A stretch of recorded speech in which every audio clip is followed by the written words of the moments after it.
Once again, good morning and good afternoon, good evening and good night, great Biafrans and lovers of freedom. This is Radio Biafra HAUSA-SERVICE coming to you through Radio Biafra London. My name remains Mazi Chinedu from Olu province of Biafra land, and we are here live and direct. Today is the 16th day of June 2024, being Sunday. Therefore, I apologize for the coming late because of some unforeseen circumstances, but we must continue. The hour has come.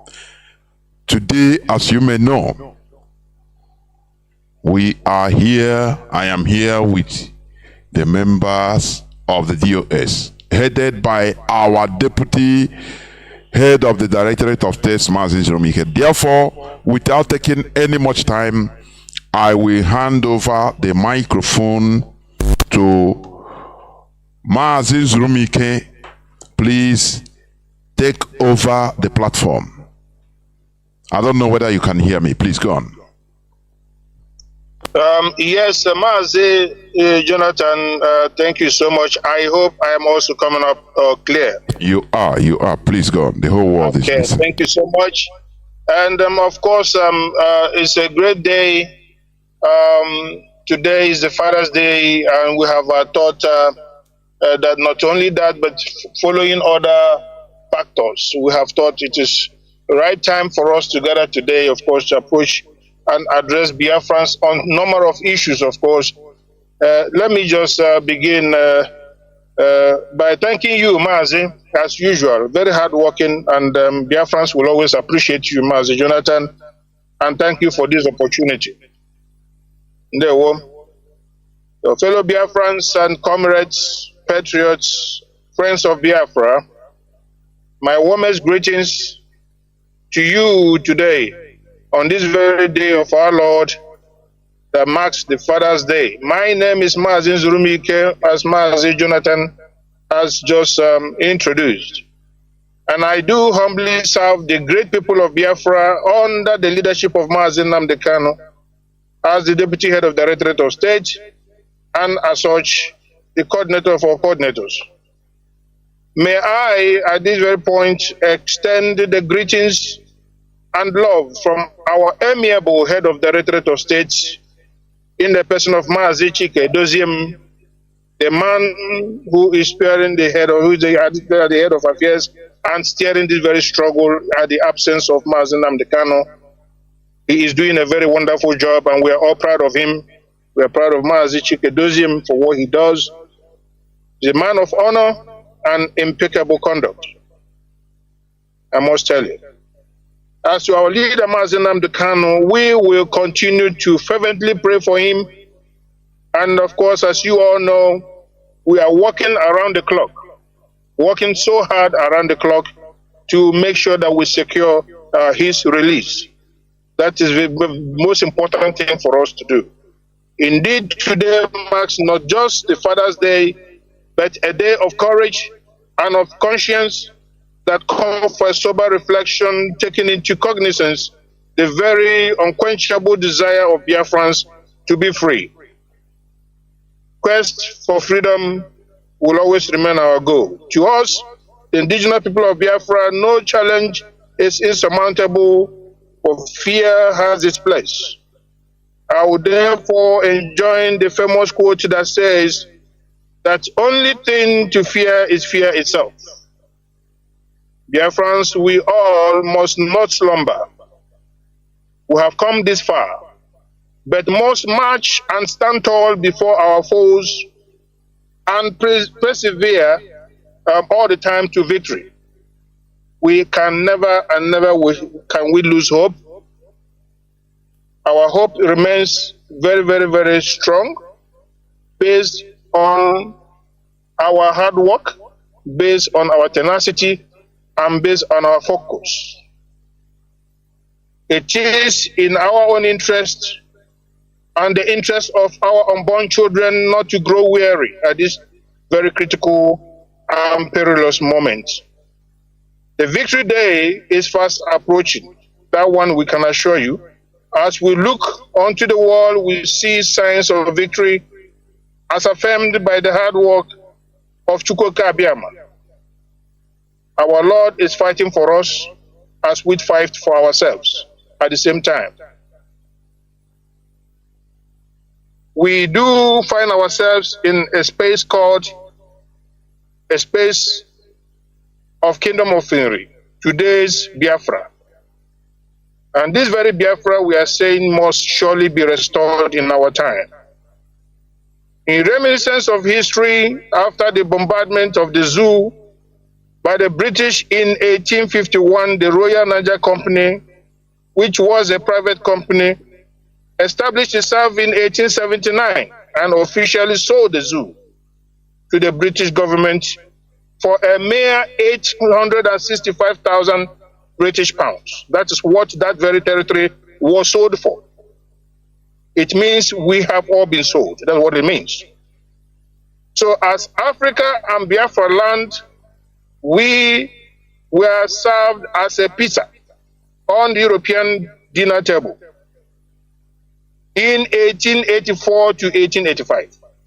The British laid claim of our territory with impunity, without our consent. As a result of subsequent British governments till date, as you all know, have continued to view the zoo called Nigeria and its citizens as their personal property. The same Royal Niger Company today produces products like Ben Jerry's, Lipton tea, as you all know, Dove, and Vaseline. That's what they're known for today. Not surprising, the British hasn't left our space. As you all know, we are still under siege. They do have their Fulani stooge doing their bidding, helping them exact their influence and ruling by proxy, as you all know as well. As at 1960, there was the northern region, the western and the eastern region. As usual, all electoral processes and products were ethnically adulterated. It is on record that ever France election was rigged directly by the British for the Fulanese in order for them to dominate the rest of us.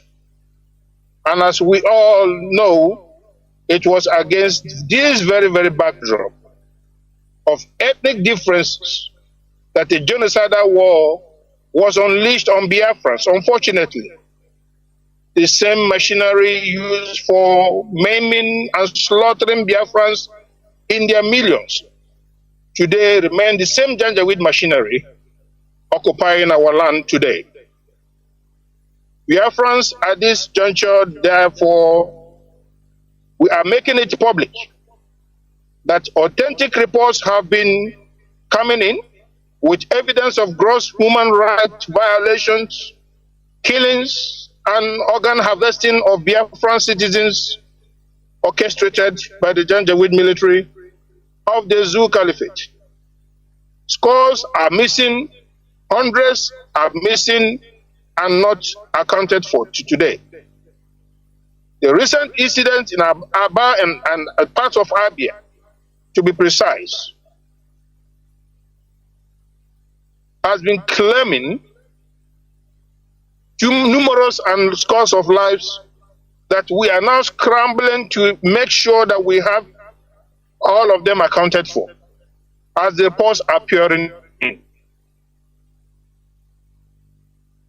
It is apparently the worst case of aberration and conundrum that whenever a so-called unknown gunmen attack military personnel in one way or the other, the ones to bear the brunt are the innocent schoolboys and girls in and around the affected community. These unknown gunmen are not members of IPOB and shall never be. Of course, because IPOB believes in preservation of life and not the opposite. IPOB does not orchestrate any evil against innocent people. They don't go after military or police personnel. ESN is not meant for that. When there are people so-called unknown gunmen, they should be identified as such and not IPOB. IPOB has nothing, and I said nothing, to do with what is going on in terms of altercations between the, law enforcement agencies and those attacking them. We are aware of the so-called Bororo Fulanis of Sahel region of Africa. We know they were imported, in droves. We know, if we can all remember, with Dangote trailer, those people did not leave our land. They're still there and committing all sorts of atrocities in our land. They were imported into our territory, of course, by way of invasion. It is believed that not less than 5 million Fulani cells are taprooted on our land, especially in the bushes. In response to these evil cells, the IPOB has embarked on defensive methodology. And that's why we have ESN, only for defense. They go after nobody, no innocent persons, but they are there to make sure that our little girls, little boys, old women are protected. And they do not operate in the cities attacking anybody. Anyone of such you see in the city or any corner of any town or community is not an ESN member. Not at all, not at all. That we can assure everyone. The ESN makes up a very disciplined group. It's made up of a very disciplined group for that matter. And this very group oppose evil. Well disciplined, I must assure you. And they abhor evil. They never harm anyone and never attack law enforcement agencies whatsoever. But to do what? But protect the innocent citizens of Biafra against the well-equipped Janjaweed cells in our bushes, and nothing more than that. It is therefore very, very important that we do not shy away from this very achievement of defense mechanism, which is well enshrined under Chapter 7, Article 51 of the United Nations Charter, international law for that matter. Same is in connotation with the worldwide adopted position of Thomas Jefferson of the United States, a well-famous quote that you all know that says, "We hold this truth to be self-evident, that all men are created equal, that they are endowed by their Creator with certain inalienable rights. Among these are life, liberty, and the pursuit of happiness." And that is all we are asking for, and nothing more than that.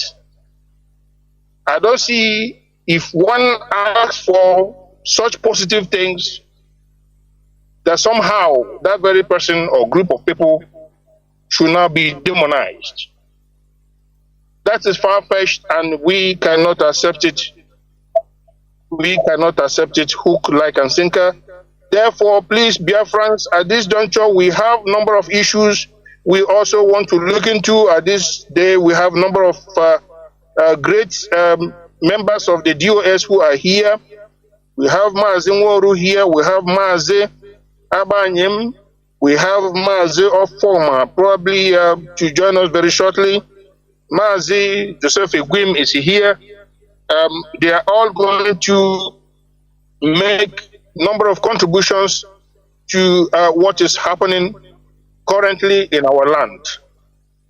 We are going to address the issue of agriculture, the electricity, as you all know, very, very key for our successful development and businesses, because we want to make sure that those factors that will affect or facilitate the return of our people from abroad.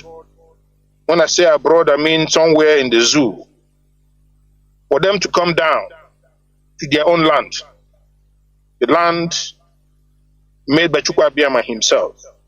We want all of them being maltreated in Lagos, all of them being deported by different governments of Lagos from year to year, all of them being butchered, as we saw during the past election, for doing nothing wrong. We saw people being macheted on the street of Lagos because they look like Igbo man, or they look like a Biafra, because they don't differentiate whether you are a Jaw, whether you are Ichtekiri, whether you are Efik. Once they know you don't look like them, you are from the East, they don't care, they give you the same treatment. Go and ask some of them who are victims from Efik, some of them from Ijoland, some of them from Urobo. They are all victims of this. That goes to show you that those of us in Biafra land, all these clans were one people. We are one people and we suffer the same fate. It means we must hold and work together. And that is the message for Biafrans tonight. Because of what is happening, we are asking Biafrans to be more cautious in their movements. If there's no need for you to go out in the night, please avoid unnecessary movements also in the night, especially at these very perilous moments. Because we know the siege has intensified and we have to be much cautious to avoid the worst from happening. That is why we are very concerned about Biafrans in Biafra land. And we can only offer you advice on what you need to do to avoid being on the harm's way unnecessarily. If you are going out with materials, you are going out with contents that might be used or be capitalized upon by these very wicked entities on our streets to harm you, please avoid such and go about your business quietly and come back home peacefully. We have been pursuing our goals very peaceful from day one till today. None of us has soiled his hands, and we believe that we are being effective in our method. We are being effective in our method, and that is the method we chose from day one, and that is what we are doing till today. A peaceful approach to getting our land back on track. And if you see what is happening, you will believe and you will agree that IPOB leadership is vindicated. What is happening in the zoo today is not just by chance. Something has been done.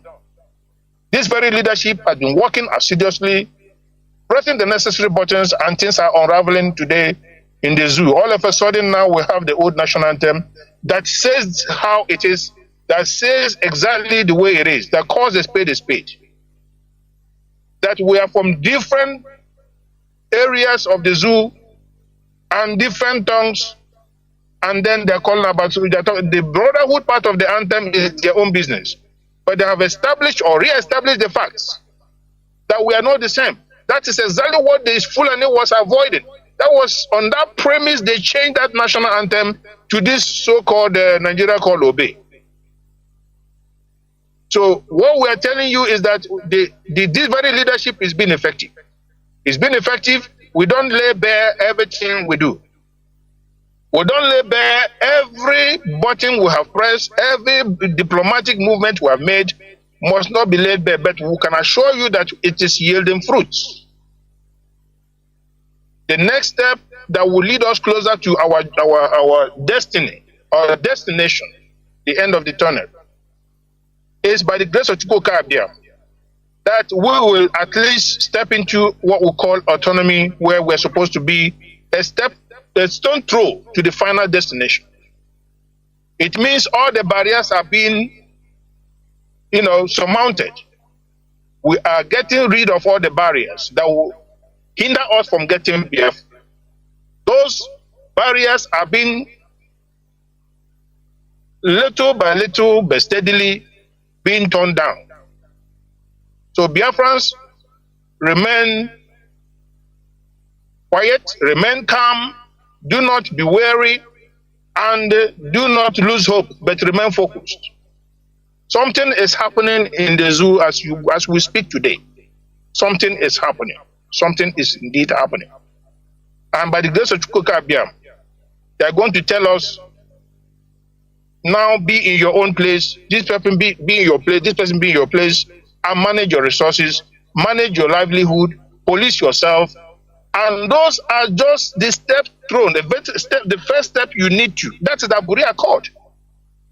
When Ojukwu was alive, when Ojukwu went to Aburi, there were people who were shouting, on Aburi we stand. On Aburi we stand. And that is what it was. And they decided, because somehow, the British advised the then Gowon government not to accept it, and then they decided to unleash the war of genocide, the genocidal war on our people.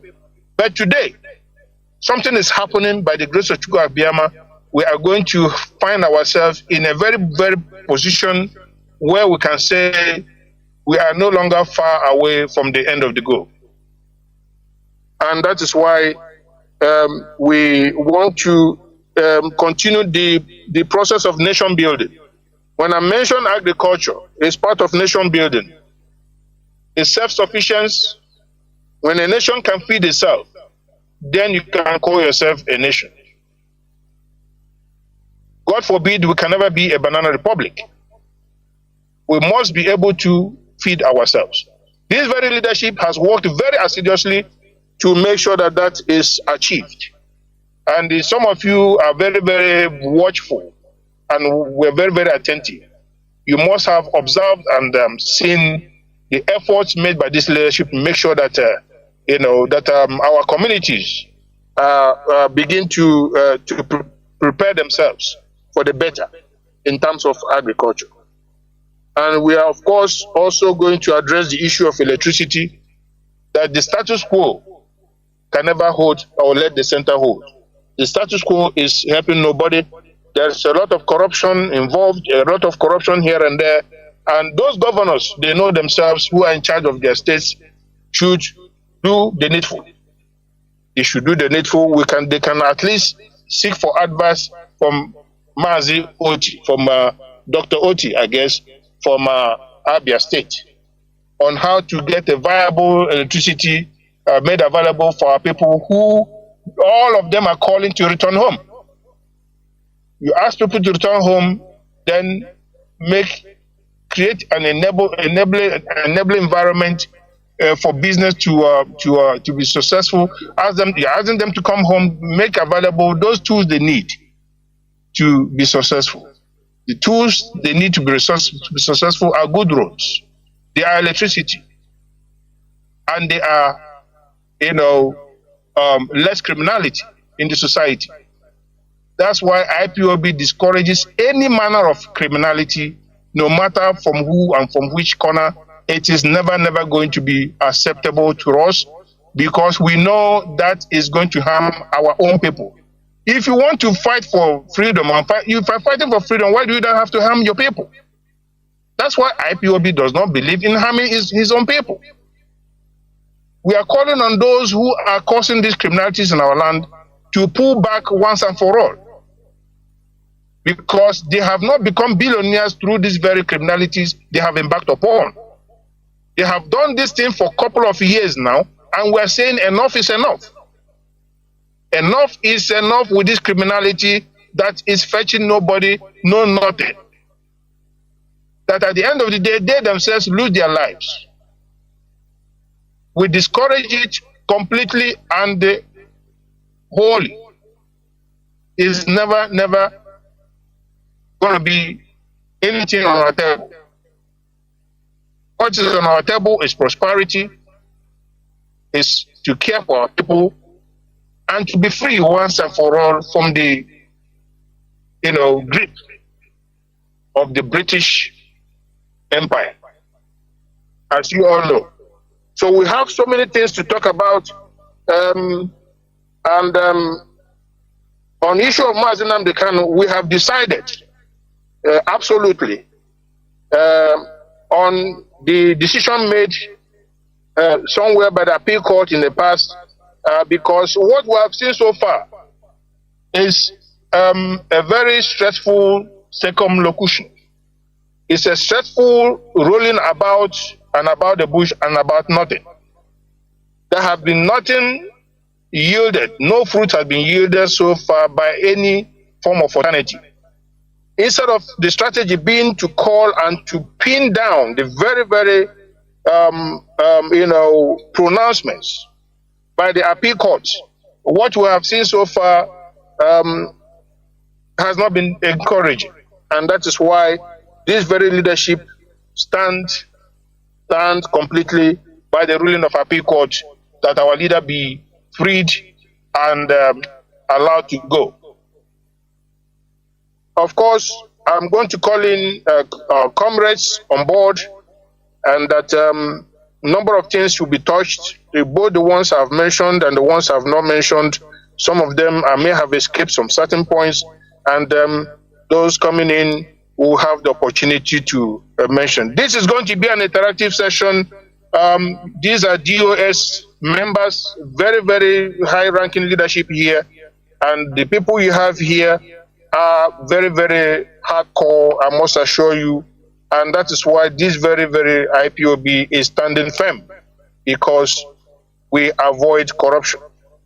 Let me call upon Mazi. I don't know who is ready. Mazi Abanyim, are you ready? Or Mazi Nworu, who is ready? Please come in and then address. Come in, please. Yeah, Mazi Joseph Egwin, please, can you pick up, since you want to speak first? Can you pick up the stage? Thank you. Okay, Mazi, just go ahead. Go ahead, Mazi. Good evening, Biafrans all over the world. My name remains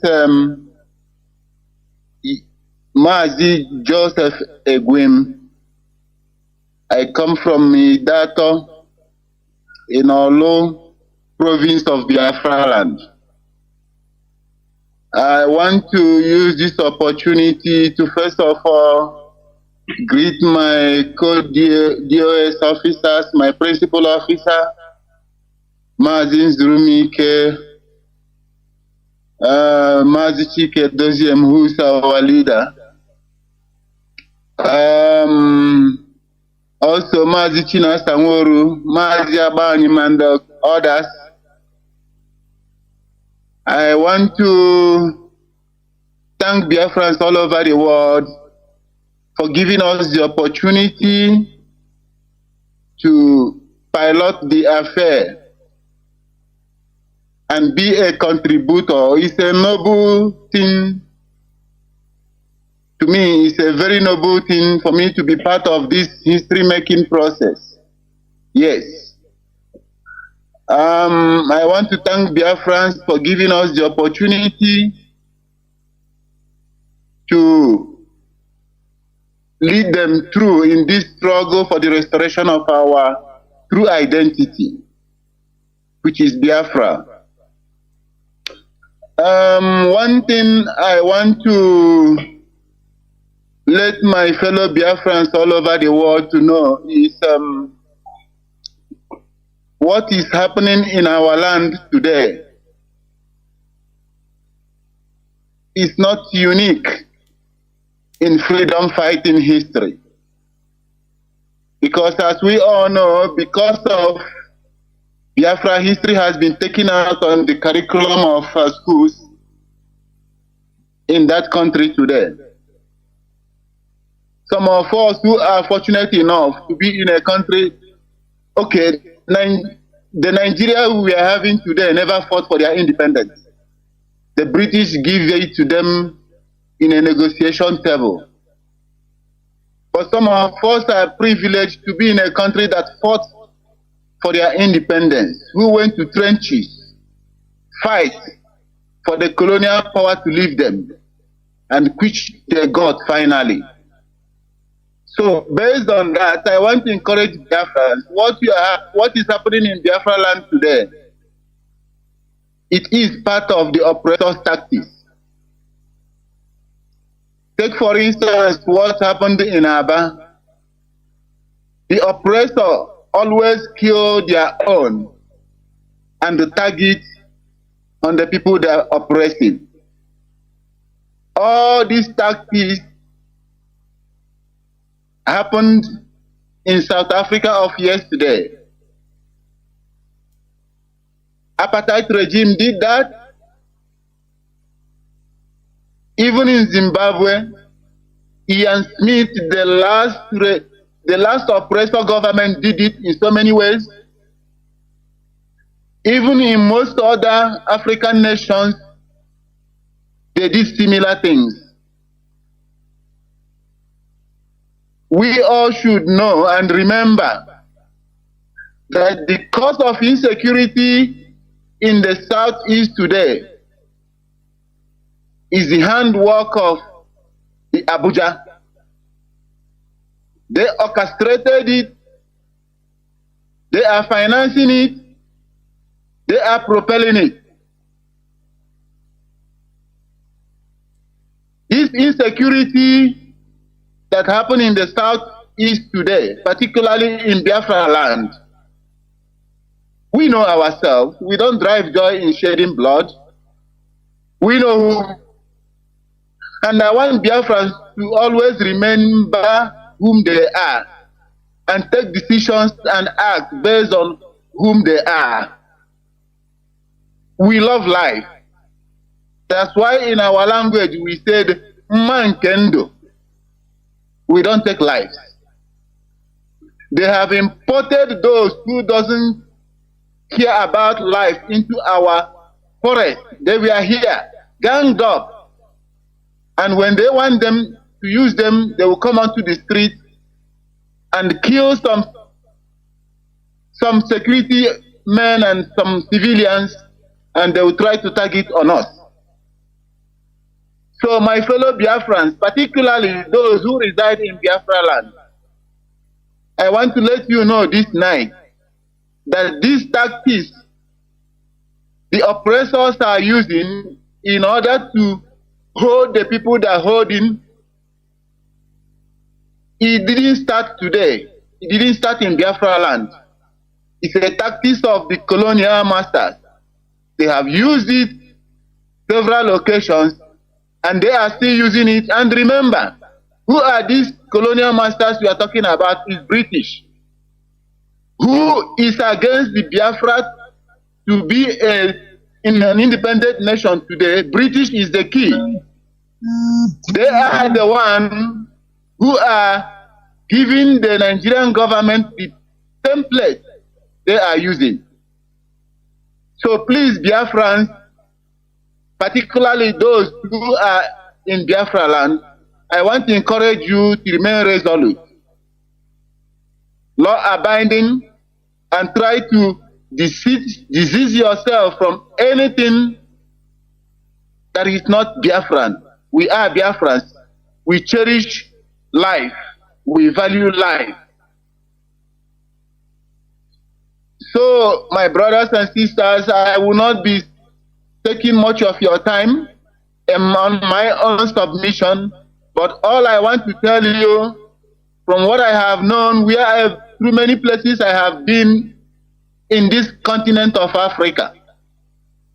This is the master plan of enemy of freedom. They will kill their own and lay the blame on the people. So let us bear it in mind. And I want to encourage us to remain steadfast, because there is a light at the end of the tunnel. If you think that all these atrocities they are committing in Biafra land, that the world is keeping quiet, the world is not keeping quiet. It will come to open when we least expected it. So the whole world knows what they are doing. That was the reason why IPOB keep on operating in all over the world without restriction. Forget about what they tell you in Nigeria. The world knows the reality.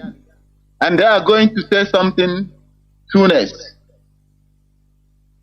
I want to encourage all Biafrans, particularly in Biafra land, like I said before, to remain resolute, law-abiding, and desist from anything that is not Biafran, anything that is not in our blood.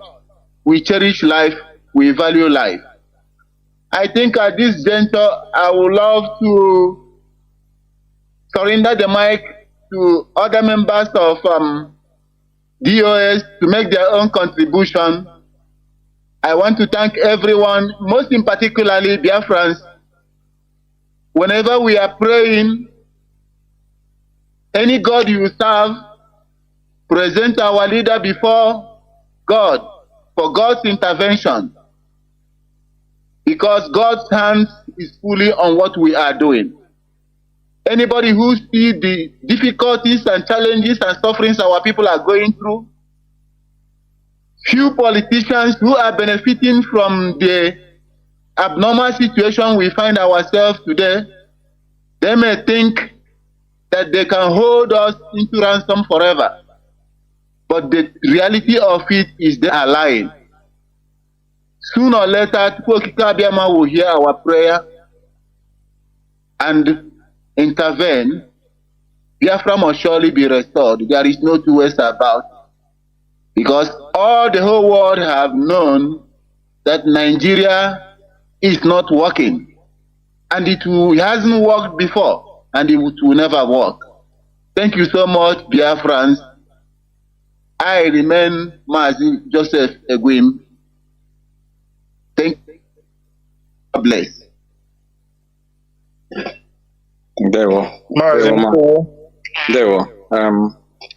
Mazi Nzurumike, Mazi Abuaim is here. Good evening, Biafrans all over the world. Good evening, Mazi Jonathan Chinedu. We are very, very grateful for what you have been doing on your own jurisdiction, and other people in the media space of IPOB who are doing exceptionally very well. This is one of the pillars of IPOB, and it has remained unshaken. We thank you for what you are doing. I want to thank Biafrans all over the world, especially those in Europe, under my jurisdiction, for their steadfastness, for their indefatigability, for their tenacity and never say die attitude in making sure that the Biafra Restoration Project remains sacrosanct and progressive. My name is Mazi Austin Abanyim. I come from Amike. Amike is in Olu province of Biafra land. And by the grace of Chukwu Kabiama, I continue to serve the indigenous people of Biafra as a representative and member of DOS.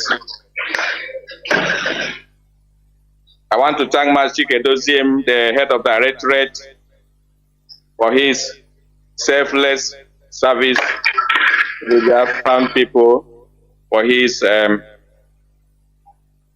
unwavering spirit in making sure that this particular body remains indomitable despite all odds. The DOS has endured a lot of attacks. We have endured a lot of blackmail. We have endured a lot of evil projections towards this particular movement, because we are the lifeline of Biafra struggle. When they went as far as Kenya to kidnap Nnamdi Kanu and renditioned him to the so-called Nigeria, they believed that in not less than 3 months, IPOP will be no more. But this is 3 years ago, and we're even still waxing stronger and stronger, because what we are doing is more spiritual than physical. They have spent hundreds of millions of dollars to destroy IPOB. But with our widow's might, with which we run this struggle, we have defeated them and their huge budget. We will remain indomitable, because what we are pursuing is our just cause. What we are asking for is what belongs to us. Biafra land remains the land of the Biafran people, nobody and nobody born of woman can ever cede an inch of Biafra land to anybody that is not a Biafran. For that reason, we want to thank the Eastern Security Network, our indomitable line of defense, who have sacrificed their life and their pleasure, the comfort of their home, to live in the forest for the sake of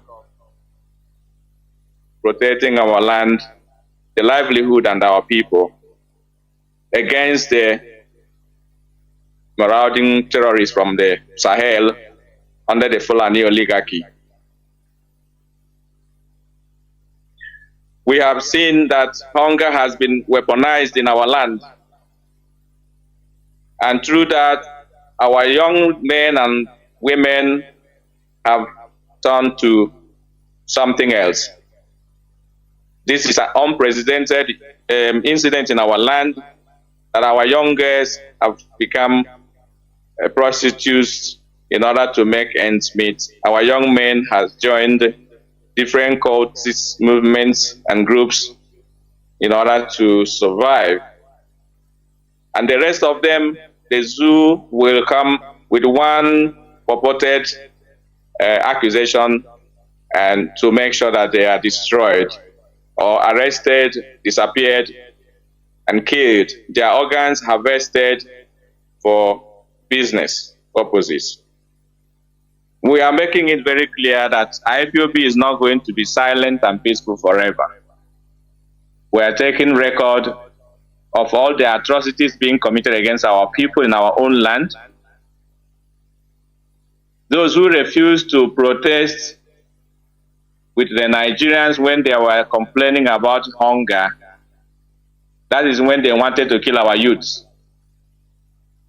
This IPOB told our people not to protest. Let us manage whatever comes our way. Because if we have survived the Biafran war, and after this war, when everything has been destroyed in Biafra land, some people were given 20 pounds to start a new life, while others received nothing. But within a matter of years, Biafra becomes successful because of our resilience, because of the blessings that Chukwu Obioma has bestowed upon our people. If we could survive that perilous time, why can't we now survive this particular one, which is only but a passing phase? Those Igbos who refuse to come out to protest against the Tinubu government, they have found a way to go and kill them in Imo State and Abia State by orchestrating a stage-managed killing of the military in order to find a leeway to come against our youths. And they have been abducted, disappeared in their hundreds for the past few weeks. IPOB is making it clear that we are not going to remain silent forever. If you could not destroy us after kidnapping our leader, Mazi Nnamdi Kanu, you can never, ever destroy IPOB. We are making bold to say that IPOB is indestructible. We are going to leave no stone unturned until Biafra is restored. This is our ideology, which is undefeatable. It is our promise, and it is our own lifeline. IPOB must restore Biafra under the leadership of Mazi Nnamdi Kanu and by this particular Directorate of State.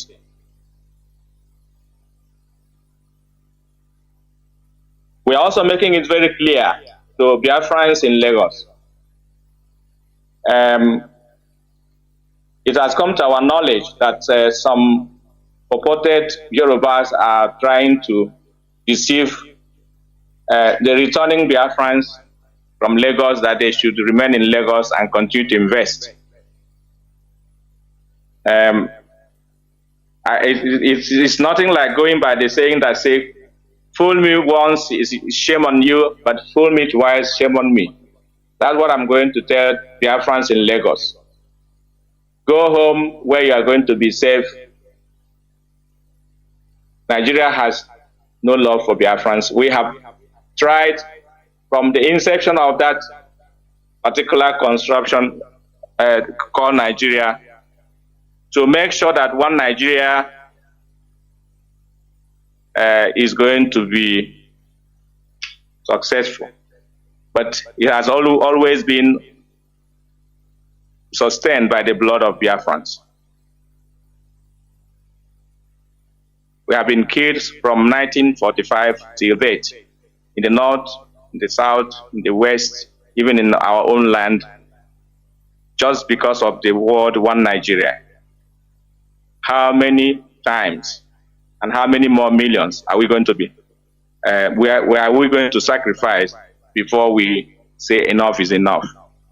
As long as IPOB remains, as long as this Biafra struggle remains, we are not going to continue to allow our people to be offered on the altar of one Nigeria any longer. Enough should be enough. Biafrans, you need to rise up and defend your land. Support the ESN, support the agricultural project, because hunger, as I said at the beginning, has been weaponized to weaken the resolve of our people, to make them forget their culture, their values, and what makes them Biafrans. We're never going to be like Janjaweed. We are made to be leaders and not beggars, and that shall never change. I want to plead with IPOB in Europe to continue supporting the leadership of IPOB under the leadership of Mazi Chinedu, the head of the directorate, his deputy, and the member of HDOS, all the national coordinators, zonal coordinators, and every member of IPOB in Europe. I commend you for your good work, especially in this time of enormous challenges facing this struggle. We have seen recently that some of the so-called media warriors have compromised. They have compromised because this is how Ekwerima group started, by disobeying the leadership of IPOB, by telling you that they have right to do whatever they want to do. This is how the Ekwerima movement started, and today the rest is history. Any one of the media warriors who has gone out of his or her way, using his or her platform to castigate, to to criticize and to condemn any IPOB member or fellow media warrior is not one of us. It's very, very obvious, because by their fruit you shall know them. You cannot be an employee of CNN or BBC and you go to the BBC broadcast after casting your news. You say, let me use this opportunity to advise the owner of BBC or the owner of CNN. And then you started to castigate that particular leader or that director or that CEO of the company where you work for. It's not done anywhere in the world. You have a channel, if you have a concern, there is a proper channel of IPOB within the structure to pass your message to the leadership, to bring your suggestions on your ideas. But you prefer to go on air because you find yourself under a microphone and you believe you have arrived, and you continue to castigate the movement that is sacrosanct, the movement that is sustaining our people, the movement that is our last hope to extricate the shackles of the zoo against our own people. You think you are working for IPOB, you are not working for IPOB. Dear friends, I want you to take note tonight. Any one of them who call themselves media warriors going on air to castigate fellow IPOB member, no matter what, is not with us. That particular person has been compromised. That's what I want you to take note tonight. And finally, I want to encourage those who still believe in this struggle, who has been here working with us, to continue to pray for our leader, Mazi Nnamdi Kanu, pray for this particular leadership, pray for ESN and our men on ground, those who are working assiduously to ensure that Biafra struggle remain a formidable force in the geopolitical zone of the zoo called Nigeria. We are going to prevail. We have done everything necessary to ensure that this particular struggle comes to a conclusive end.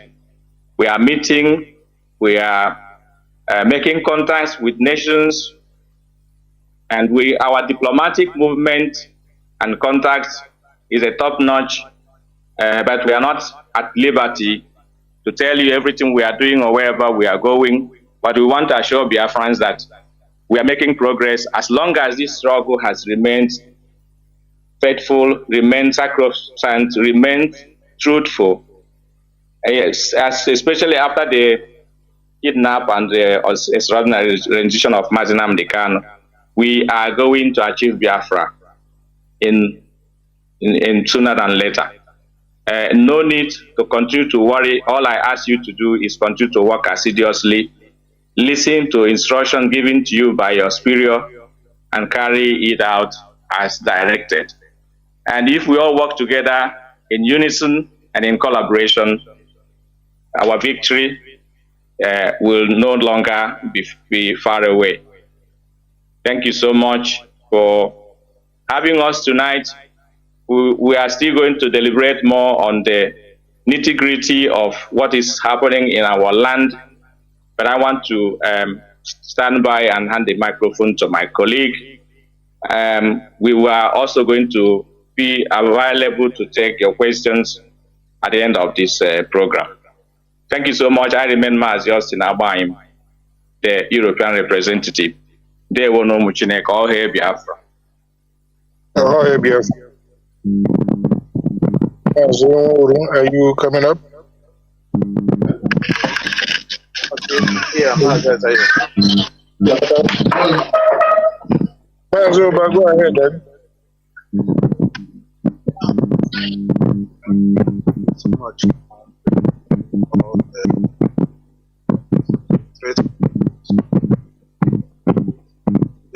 Mazoba, you are not coming out clearly. Are you using a Bluetooth? Please remove your Bluetooth if you are using Bluetooth, Mazoba. Voice is cracking.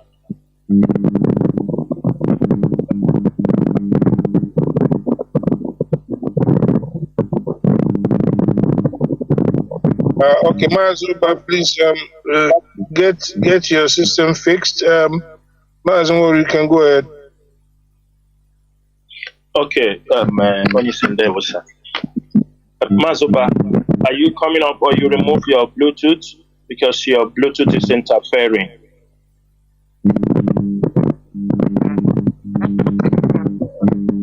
Mazuba, your Bluetooth is interfering. You can mute.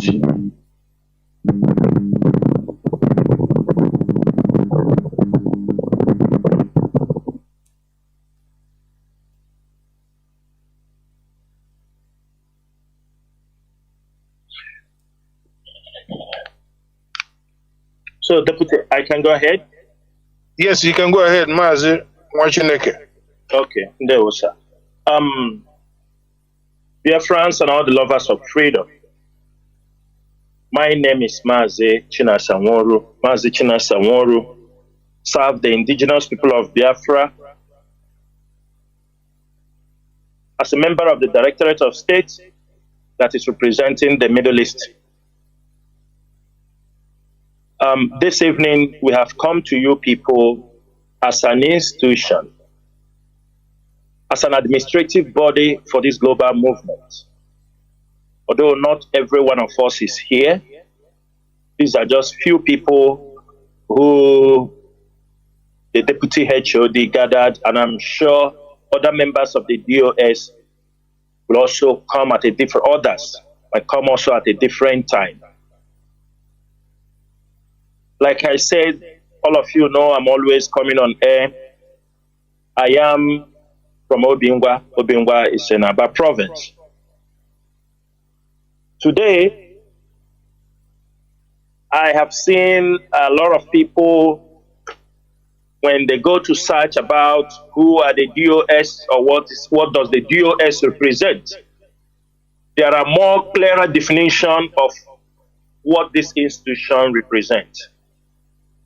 And I'm sure people have begun to understand the tremendous work this IPOB leadership have done, especially for these past 3 years. Institutions, corporate organizations have started to define the role and the activities, the responsibilities, administrative obligations of this Directorate of State for the indigenous people of Biafra. And my heart, leaps for joy when I read what was being shared on the social media, that the DOS, headed by the director, that they are responsible for strategic planning, implementation, information, intelligence gathering, public relations, media management, fundraising, and resources management, security and safety operations, that the DOS plays a very crucial role in coordinating IPOB activities, both domestic and internationally. If you haven't searched and get those kind of information, because there are people that doesn't even know the work of the DOS. This is an institution many people wanted to rubbish. This is an institution that somebody wanted to come out and ride on the back of this movement and destroy. But we thank Chukwokika and thank all IPOB members, the IPOB media warriors, the IPOB coordinators all around the world, those in Biafra land, in Africa, in America, in Europe, and in Asia and Middle East, Oceanic, Australia, and all the South America. All of you have understand the vision and what the DOS means. The need to fall under the chain of command and control. One thing I know between my fellow comrades is that our dream and aspiration has been to build an institution, an administrative institution can lead this global movement and lead the people of Biafra for their total freedom from that contraction called Nigeria. For the fact that we are many in this program today, I'm not going to take much time. I would like to go straight to the topic the Deputy HOD just raised here. And all of us know this is what is, at the moment, the news the Nigerian government wants everybody to hear. Sometimes people do come, they said, I saw people come and said, oh, IPOB media is down. I look at them, I laugh, because they don't know where the IPOB media, the news for IPOB media, the outreach, the millions of people we are reaching. Many people don't know. You are sitting in your bedroom, you look at some Facebook or watch somebody, an idiot, who feels that, a butterfly who feels now that it's a bird. We tell you IPOB media is no more. Which IPOB media? Do you see, have you searched for IPOB news?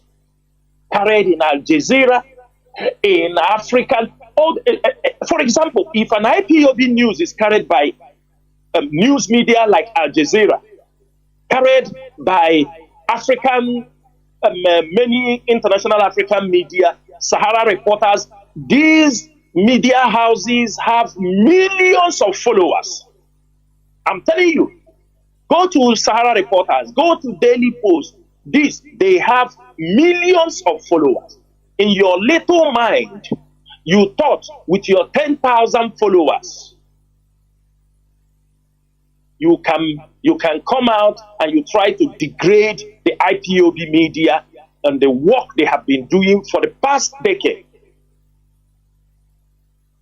The IPOB media that have withstand the Nigerian government over their huge budget of over $670 million that Buhari administration allocated to Lai Mohammed, the former Minister of Information, to crush IPOB. We defeated them with little or nothing in our hand because of our dedication, to the point that Lai Mohammed went to the Senate asking for more money to fight the IPOB media. He begged the Nigerian Senate to add more money for him because the people he is fighting, he was fighting at that point that they don't sleep. They are fighting Nigeria in their toilet, in their bedroom. These are the kind of people that every moment they are fighting against Nigeria. And somebody can just wake up. Myself, I believe, if fatigue steps in what you're doing, take a rest. Go to the village, see your family, see your parents. If you don't, you can't see them in the village, see your uncle, take 1 week, 2 week break. Refresh your mind. Do not come on social media to pour your frustrations. Do not come on social media to wash your dirty linens. I continue to say this on the on this radio. IPOB have become a monster, a global monster that nobody can be able to destroy IPOB. You can take it or you leave it. You might think you are fighting China Sanworu. You might think you are fighting Chike Doziem. You are fighting somebody. You are wasting your time. Anybody that wakes up and starts fighting people between him, thinking you can use it to drag IPOB down. We have seen it all. We have seen it all. And for that reason, I want everybody, before you think, before you even dream of fighting IPOB, think very well for your own good, because it might lead to your death. I always say this thing, irrespective of what you have done in this struggle, we are not ready to celebrate those who did not lead us to the final race. We are not going to celebrate past champions. We are determined because we have not yet restored Biafra. I am telling you people may like it or they may not like it. This generation, we are not ready. I said it last time, people may misinterpret me, but we are not this generation that is coming to celebrate somebody who did not help us to finish the race. We can recognize your contribution. We can recognize your effort. If you are tired, we recognize you are tired. Rest. Go for a vacation and come back refreshed. That is the way of life. If you know you cannot control what you are thinking, do not open your mouth to speak. Furthermore, I want to touch on the issue of what happened on 30th May that has brought us to this particular stage. I know that many Biafrans do not understand, and I know many people understood also when what happened in Aba happened. We raised the issue of false flag operation by the Nigerian military. Sometimes when some issues are being raised or tagged as a particular code, we're supposed to understand it is for the international community to understand that the indigenous people of Biafra, we know what is happening. We may try to explain it to our people, but at the same time, people will not understand what we are talking. But why do we always try to make sure we use the right word? It's so that both international and local, and even those who committed the crime will be able to know that this leadership, this movement, we know what is happening. When we heard about the false flag operation in Aba, people do not understand what false flag operation means. From what we know, this operation that they call false flag operation, it originated in the 16th century. Don't think it is something new. It originated in the 16th century and it was used between the pirates and the privateers. The pirates, during that time, these people use it to deceive the ship. You know about the pirates on the sea. They use this system to deceive ships into allowing them to come closer to them so they can launch attack on them. False flag operation is being used in disguising the actual source of responsibility and pinning blame on another party. It is a tactics used to undermine your opponent. It is used to undermine your opponent. That is false flag. It didn't start today. In 1953, the CIA, they ordered this particular operation, false flag operation. They used it against Iran for completely 4 months. And that operation was called the Tapjax, T-P-A-J-A-X. So when we start shouting about false flag operation that happened in Aba, it did not happen mistakenly. It happened because Alex Oti just said, when they were pushing all governors, everybody to talk, to condemn the 30th May, Alex Oti said, it is not going to interfere in people trying to celebrate the Biafran Day. That was his crime. Everybody's supposed to know that. That was the only crime he committed. That he said, it is just a one day they are doing something. They understood that was the crime of Alex Oti. They triggered the false flag operation. It is written, and even Al Jazeera, they came with a prodigy, brand new prodigy, killed Igbo army officers in their own land.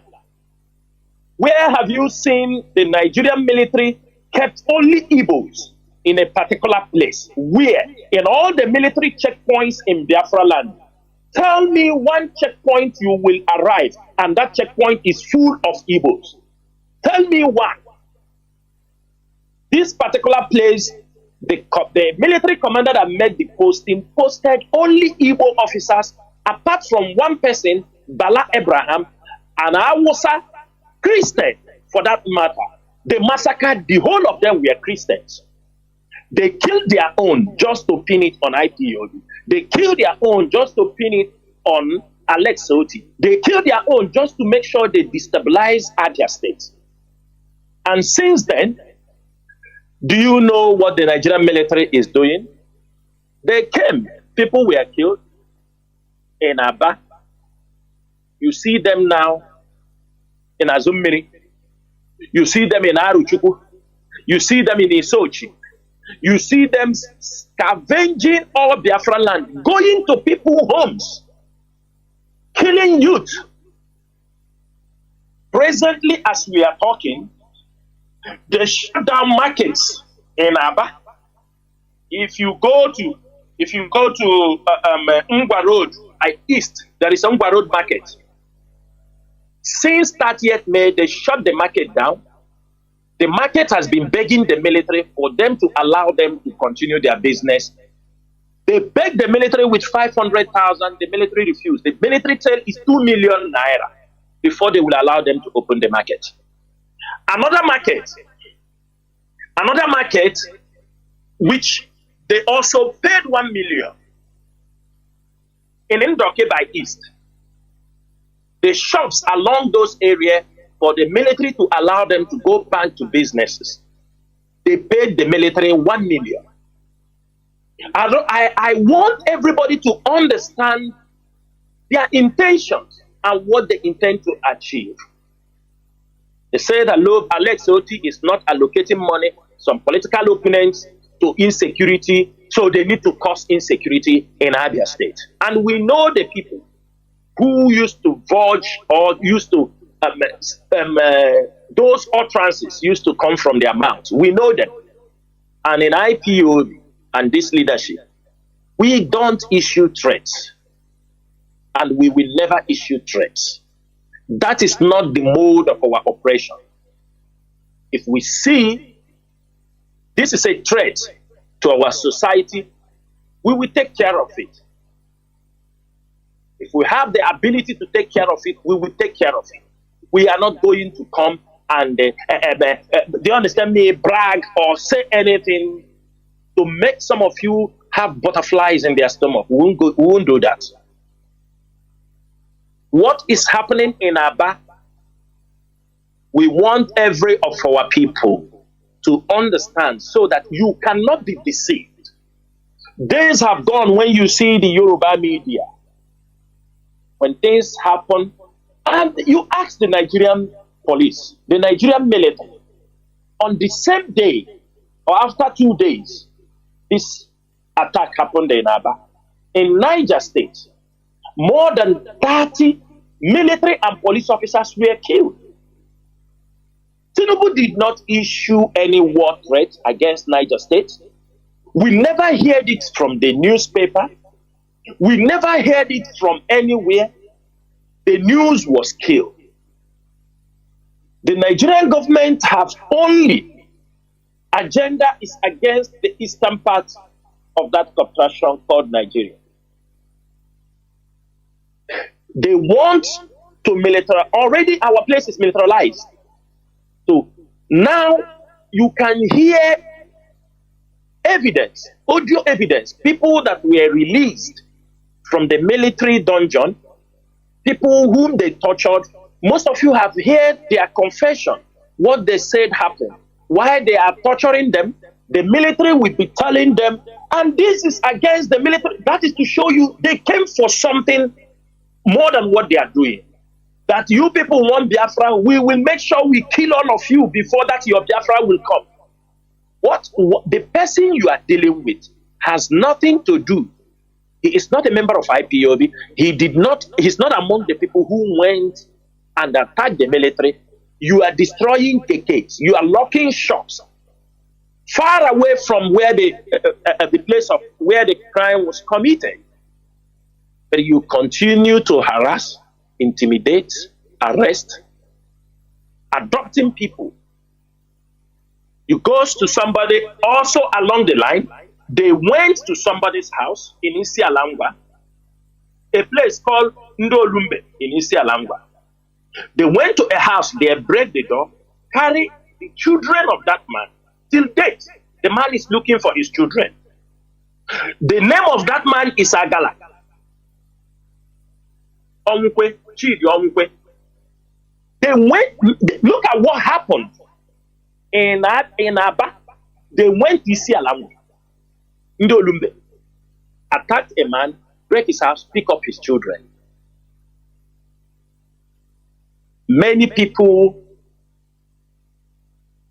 have disappeared since 30th May in Aba, in Abia State in general. We know the governor is trying his best to make sure that the military, but they have their own plans. They know why they want to set Abia State on fire. Every one of you can see the moment our people were killed in other places. You don't see people like this stupid Hope Uzodimma saying a word. Benjamin Kalu saying a word. Our people are being massacred all over. Our people are being killed in Lagos. Kidnappings, killings are happening in Lagos on a daily basis. In Oyo State, in the Northeast, in the Northwest, in the Middle Belt, killings are happening. Igbos are being killed in the North. We never see this Benjamin Kalu for them speaking up and Hope Uzodimma. But in the less than 1 hour, this thing happened, this false flag operation happened in Abia State. You see Hope Uzodimma screaming, Benjamin Kalu screaming. That is how to know all these political harlots. They normally they want to show themselves. They want to tell the world that they are supporting their slave masters. A lot of things is happening in the land. Do you see them say something? They won't say. They are waiting for an opportunity. Even Benjamin Kanu went to the point, start raising money for insecurity victims. Who are the victims of insecurity? Is it the military people they killed, or is IPOB that are the victim, IPOB members? Everything happening in Nigeria, both in the northeast, in the northwest, Tinubu have never issued a war threat to them. But what happened in Aba, their own making, Tinubu issued a war threat against our people. He said, march on, go kill them, and all these agitators that are putting sit at home. And what we are saying this evening is, Tinubu, bring it on. We have battled Buhari for 8 years. If you want, bring it on. We are not scared of any of you. Nobody is scared of all your threats. The only thing we want is our people to understand that the threat, against the Biafrans, the threat against the Igbos, is a collective threat. The military is threatening us. The president is threatening us. The Northerners are threatening us. Everybody is threatening the Igbos. That is why we are asking our people, it's time we get back home. Bring your businesses home. Bring your families home. The moment we established and develop our land, the road for freedom will be more closer and shorter than you think. It is very, very important. They want all of us to leave the land to become a no man's land. And that time it will be very difficult. That's why we urge you. That's why you see the IPOB leadership is pursuing the issue of electricity. Because if we are encouraging people to come back home, to come and invest, we must also make sure there is a conducive environment to establish their businesses. That's why IPOB has made it very clear. Last couple of days, there was a press release asking the governors to cancel the contract of EEDC, this Eweta Ewelo destruction company that claims they distribute electricity in the southeast for over how many years from the time of Jonathan? And they come out to ask for forgiveness. We don't want their forgiveness. We don't want all their plea. We are asking, give us electricity or you leave the region. And the governor should not waste time. We don't want all these stories, NEPA or the people, they come and tell us it's not their fault because we don't want to hear those things. The excuses are enough. And I thank Chukwu Kiadema that we have got the courage, we have informed the governors. We have informed them. Cancel the contract of EEDC and look for, you have the power is in your hand, and look for companies that will be able to supply electricity for the Biafrans, for the development of Biafra land. If the governors fail, IPOB as a state actor in that region, we will impose order. Of course, already in our press release, it is stated clearly, as EDDC is threatening people, they will cut light in this governor place, cut in the police, cut. An order has been issued against EDDC for now, for them to know we are serious. If they come and we got information anywhere that EEDC officers are anywhere cutting electricity, they will come and carry people's transformer. They won't return them. They don't buy. In Biafra land, we were told that we are autonomous communities. We were divided into autonomous communities. And autonomous communities, they tell you you are the people that do things for yourself.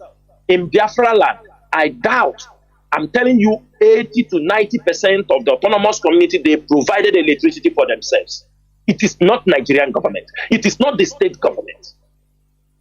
80 to 90% of Biafran autonomous community provided their own electricity by poles, individuals, people living in estate. And the moment after you have put up those poles, EDDC will come and ask you to sign that these things belong, is their property. I can tell you, in my own community, there was a time I gave almost 20 poles with 4 lines. And it is a property of EEDC. There are reports of this nature everywhere. And you want Biafra land to develop? They want to use the issue of insecurity. They come and tell you they will buy people to come and discourage you. There is no business. Even the other buffon, he said there is insecurity in this thing. And Biafrans, anywhere you see that guy, because what is he selling? Selling alcohol retailer. They come, they are talking down on the whole region. People kick him out of business in Imo State. And all he can do is to come on BBC for that matter, BBC that we have sent to the abyss. That is where they went. He want to resurrect BBC. Tell them na what rubbish is that? Innocent is in Biafra land producing. People are in Biafra land. Many companies, eBay told them, go to Newi, go to Abba. Is coming to tell our people insecurity. Insecurity is it not in Lagos? Don't you see kidnappers in Lagos? People paying millions of naira because the Yoruba media is pushing all those things down, and they pick you up to come to talk rubbish about a region the indigenous people of Biafra is fighting day and night to make it a prosperous region. We cannot guarantee there will be no insecurity, but to a minimal, because there is insecurity in Nigeria. It is our duty. We did not create those insecurity. Nigerian government created it. You see what is happening in the Riverine Coastal region, in the east, in the west. Besides, the eastern region is the most peaceful. Look at things that are happening. Then they will pay one stupid guy to come to try to degrade the effort the indigenous people of Biafra is doing for over a decade. Fellow comrades and my honorable deputy HOD, I will stop here because I know people are going to ask questions, and during that time we can be able to explain and say other things. But Biafrans and all of us of freedom, the most important thing is this: know the handwriting of the enemy. Make sure you know the handwriting of the enemy. They want to enter into Aba, Abia State, to kill as many youths as they did in Imo State. That is what Hope Uzodinma is doing. They have the same plan in Anambra because they couldn't get their target. Election is coming. They are arming themselves. Dear friends, everybody must be very careful. And it is our duty to make sure that Biafra land is safe. It is not an easy job. It is very difficult. Security is not about carrying guns. It is creating awareness. Because our people, some of them are, they are delusional. They think, oh, security is you come with gun, you do with this. Many cities are very, very peaceful. You don't see people carrying guns. It is through awareness. Yes, there must be a security force. That is why we kept the ESN down in the bushes for a specific job for the Fulani terrorists. Because bringing the Eastern security in the city will be a clash. It will lead to heavy clash. And who will be the victims? The innocent Biafrans. People should not think that we don't know what we are doing. Bringing the ESN inside the city to confront certain things will lead to a very heavy clash in the cities. They will come, they will kill our people. That's why we said, for now, we are handling the Fulani terrorists. the foreign Fulani Marudin herdsmen that are entering into our place. This period, our people have tried. There is an improvement in agriculture. People welcomed that particular clarion call. And now they want to come in, trying to destroy our agricultural produce. And I swear to Chukwu Kikadiam on this Radio Biafra platform, the order has been given to the ESN in the bush. Any Fulani herdsman, any Fulani terrorist found in any farm, do not allow him to escape from that particular farm where he is destroying any crop. This is with no apology, no discussion. Any Fulani herdsman found in any farm in Biafra land, the order has been given to the ESN. Deal with them mercilessly. Anyone. This is not the time people will say, if the Fulani men kill like Odiano, we pay you 500,000. We don't want anything. Fulani must leave our farmlands.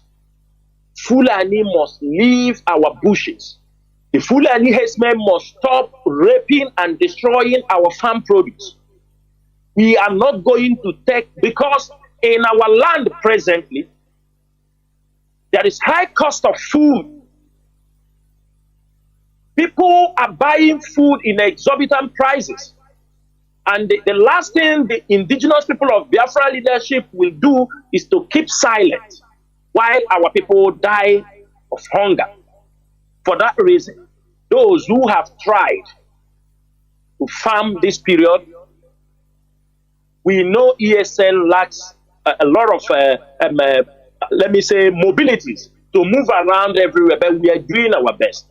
And also know that in some places ESN cannot come in. It's not that they don't want to come in, but we need to make sure that we are in agreement with the community, at least an understanding that we are here. We come here to defend you people. We need that understanding. Because we have told people on many occasions, most times do not go by yourself to attack the Fulani herdsmen. Reasons: when you are making the plan, there is somebody in your village working with them.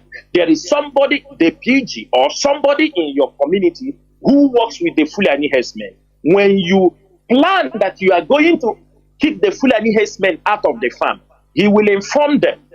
So when by the time you people get there, the Fulani herdsmen already, you will see them, they have moved from that location. Now, if you eventually succeed to chase them, I'm telling you, in 2-3 days, you will see the military will come to pick you, because there is a mole in your community. There is a saboteur, an infiltrator in your community working with the Fulani herdsmen, who gives them information. They give them cows in return and give them some money. These people are in many communities. Therefore, that's why we encourage you. And when your community, among your youth, if you attack the Fulani herdsmen, your community person who is working with them will inform the military. That is why you will see, after you have chased the Fulani away, they will come to arrest you. They will come and pick you quietly. They will say the military come. That's why we tell you, do not take this responsibility. Inform the Eastern Security Network. We take responsibility.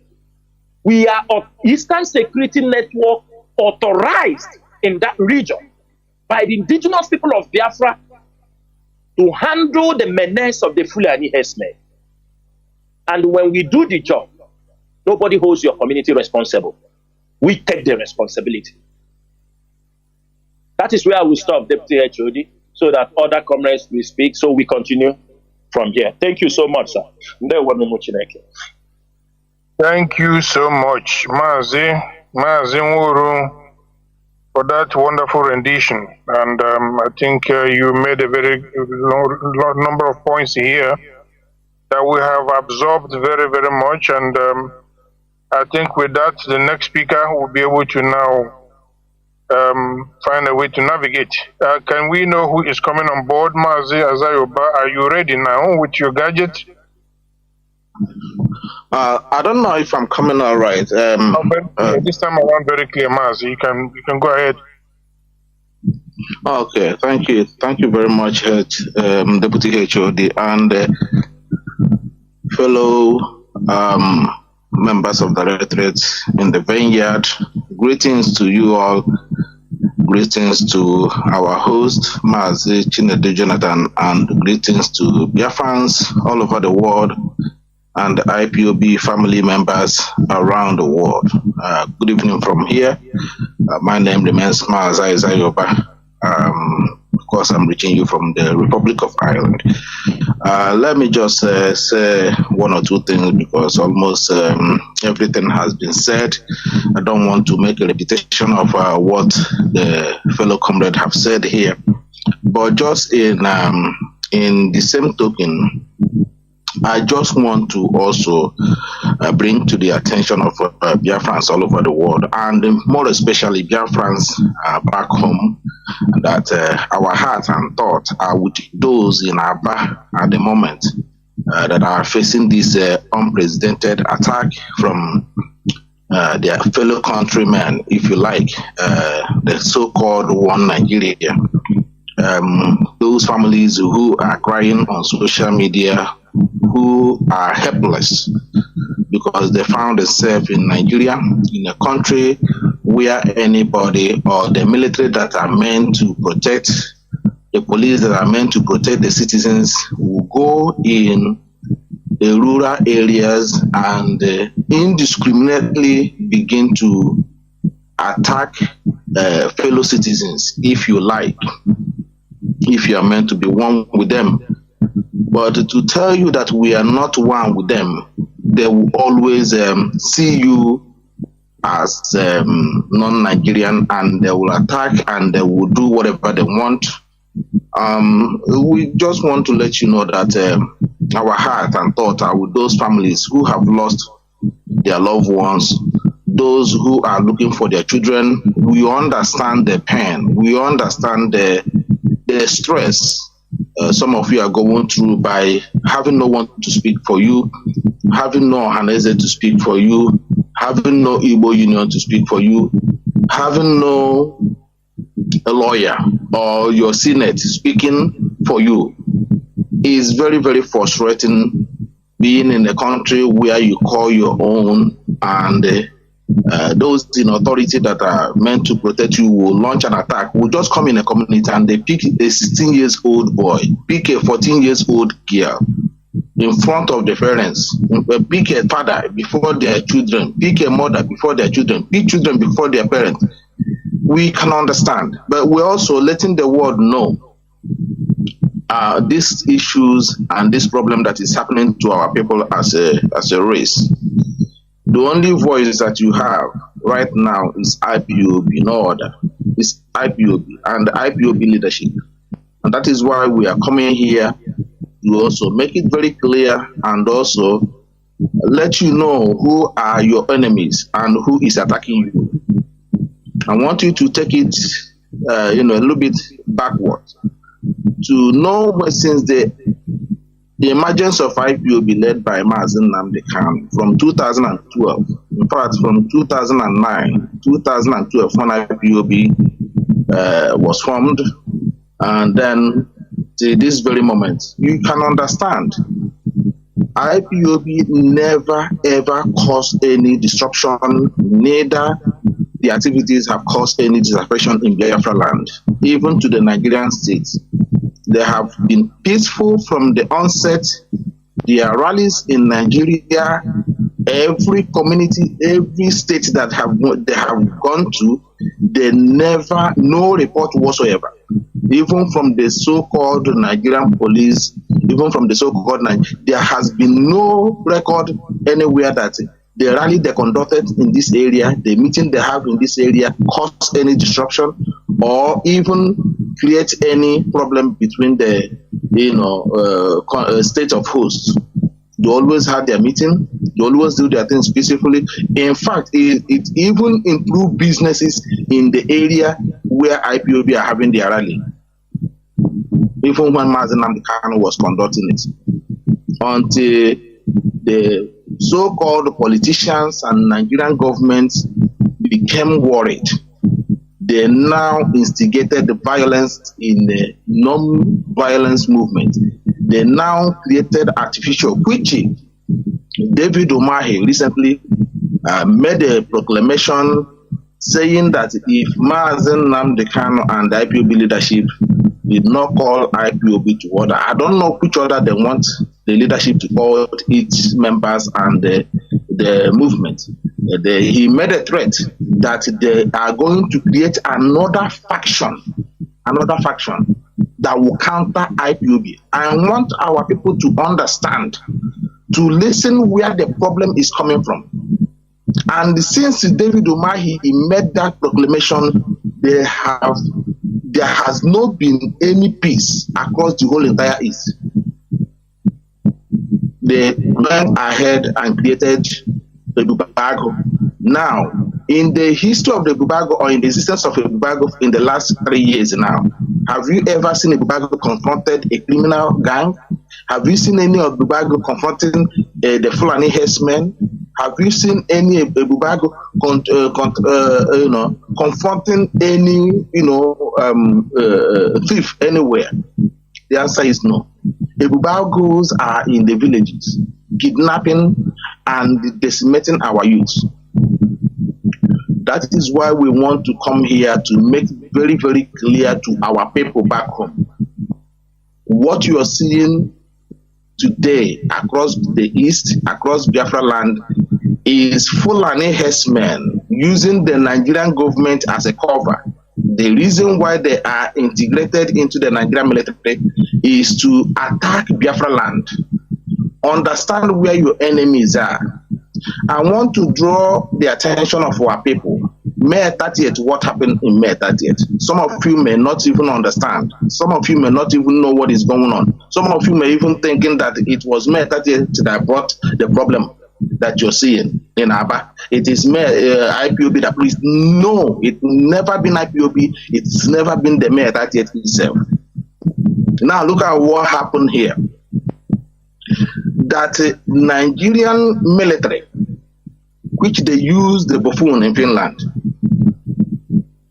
created a scenario in which they use Igbo military officers. Understand this, what I'm saying. I have said this a few days ago in one of my programs.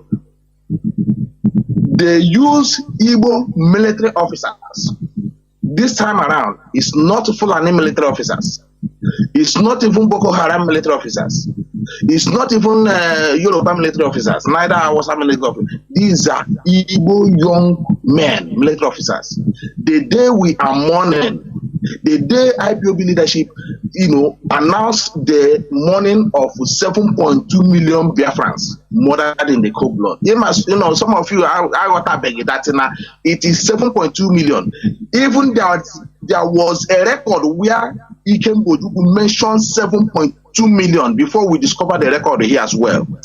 Ojuku said over 7.2 million were massacred. I saw the video, but I've been looking for that video now to find where he made that proclamation. He is the leader of indigenous Biafra at the time, 1967. And if he cannot give you the accurate account of the number of Biafrans that were murdered in that genocidal war, nobody can give you the accurate account. It is the people who were on ground, who were seeing the number of people massacred. 5 million left for starvation. 5 million Biafrans. We are facing starvation by death. 9 million internal refugees. I keep saying this so that it will sink in the minds of people, in the minds of Biafrans, how many millions we lost. The population of Biafrans at the time was closely 15 million people, and 7 million were murdered. 7 million were murdered. 7 million. 5 million facing death by starvation. 9 million internal refugees. There's never a record in this world that have faced such heroic, unprecedented genocide. And that is why the world never want to talk about the Biafran genocide. They have talked about Armenian genocide. They have talked about even Palestinian genocide going on now. They have been talking about what do you call Ukraine. They have been talking about other genocides that have happened. But the Biafran genocide, which is the highest in this world, they never visited the case of Biafran genocide. Why can't you ask why? Why? Because the British know the genocide they committed. They know.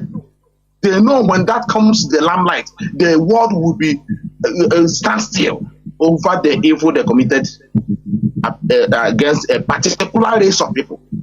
Until today, they want to silence everybody.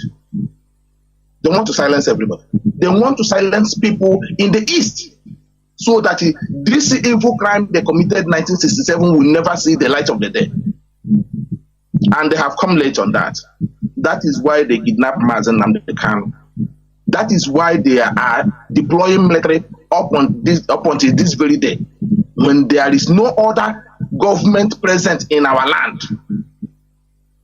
They are not developing our land. They are not giving us electricity. They are not giving us water. They are not giving us road. They are not giving us industry. They are not giving us anything. And when we try to develop by our own self, they employed insecurity. May 30th, 4 Igbo officers serving in the military. The Nigerian government commanded them to go and mount on a security checkpoint in the rural areas. The day they know that there will be nobody on the street. The day they know there is no one on the street. No one on the street. They send them out. Set a trap on them. Do you know the worst part of it? They are Igbo officers serving in the military. They use them as a sacrificial lamb to activate the invasion of a part of Igbo land. Isn't it crazy? Some of you, have you ever thought about this? That these people murdered are Igbo officers. Who murdered them? They signaled the criminal in Finland to send, murderers to go and murder Igbo officers serving in the Nigerian military. And they use it to come and invade Igbo land. Now, in the process, attacking Igbo people who have already lost their sons in their own land. Can anybody explain that to us? Can anybody ask Nigeria, what is it that you're looking for? That you murdered Igbo officers who are serving in your military, and then use it to invade Igbo land, and now adopting Igbo children, adopting parents, invading communities, burning down, arresting everybody. Can Nigerian military explain this to the world? How did you murder Igbo officers, use it to invade Igbo land, and then start killing more Igbo people? Does that make sense? Does that make sense? It is only just a couple of days ago, the Nigerian military now start linking the attack on Igbo military officers in Igbo land to the criminal in Finland. And now the question we are asking, why are you continuing to detain Mazi Nnamdi Kanu when you have identified the perpetrator of the insecurity in Igbo land? We are telling our people to know where the problem lies, where these criminals are coming from. And when they do this, there will be no single one person talking about the killing of Igbo sons and daughters, the adoption of Igbo youth, because they want to make the land uncomfortable for the youth, so that our youth will be running around. They will be running out of Biafra land. They will be running out of Biafra land looking for visa. Coming here in Europe seeking for asylum when they have everything in abundance. We need to let our people know what is happening. The radio in Biafra land, the radio Nigerians in Biafra land, they are not reporting this thing we are telling you. They have never asked, how dare you, Nigerian military, set Igbo officers on their errand and murder them use it to invade Igbo land. How does that make sense to anybody? How? And immediately, our own people that are supposed to speak on behalf of our people, the injustice, all of a sudden, they find a way to talk, to blame IPOB, to target on Mazi Nnamdi Kanu, because what these people are trying to do is to position somebody in the absence of Mazi Nnamdi Kanu, trying to paint it black that he is the one that is leading and committing crime in the name of IPOB. And that goes to Mazi Nnamdi Kanu. This is what these people are trying to do. And that is why we are telling our people, know who is your enemy. Know who is your enemy. Know who comes to kill you. IPOB led by Mazi Nnamdi Kanu is the only one speaking for you, both on international stage, both on the local stage, both on everywhere. We are the one only talking about your injustice. Apart from that, no other people talking. No other group or other organization talking about even the invasion in Aba. They are blaming you over the invasion in Aba, military invasion. When you are sitting inside mourning our people, they went and buy the people, killed their own military officers, videoed it themselves when they know that nobody can see them. Why can't they commit this type of crime when in a weekdays that people are on the street? They can't do it. They want to do it when there will be no second witness, no second-hand witness, so that they will use it to blackmail the IPOB that is championing for the freedom and the restoration of Biafra. Our people need to know where the enemies are coming from. Know when their enemy have formed a kind of look-alike. They use it to whip sentiment that they are fighting. They are fighting the Zulu military. They are fighting Nigerian military just to whip sentiment, to ask fundraising from you. But if you are fighting Nigerian military, then why do you need to buy or kill a pregnant woman in Enugu? Why do you need to destroy women who are selling okra in their villages? You can see their handwriting, the same people. Now you want to attack people who are applying for their businesses here and there that you're not providing food for. Now you went and killed 5 Biafra military Igbo military officers that is serving in Nigeria, and now you use it to invade Igbo people, the same people that you kill their people. Does that make sense?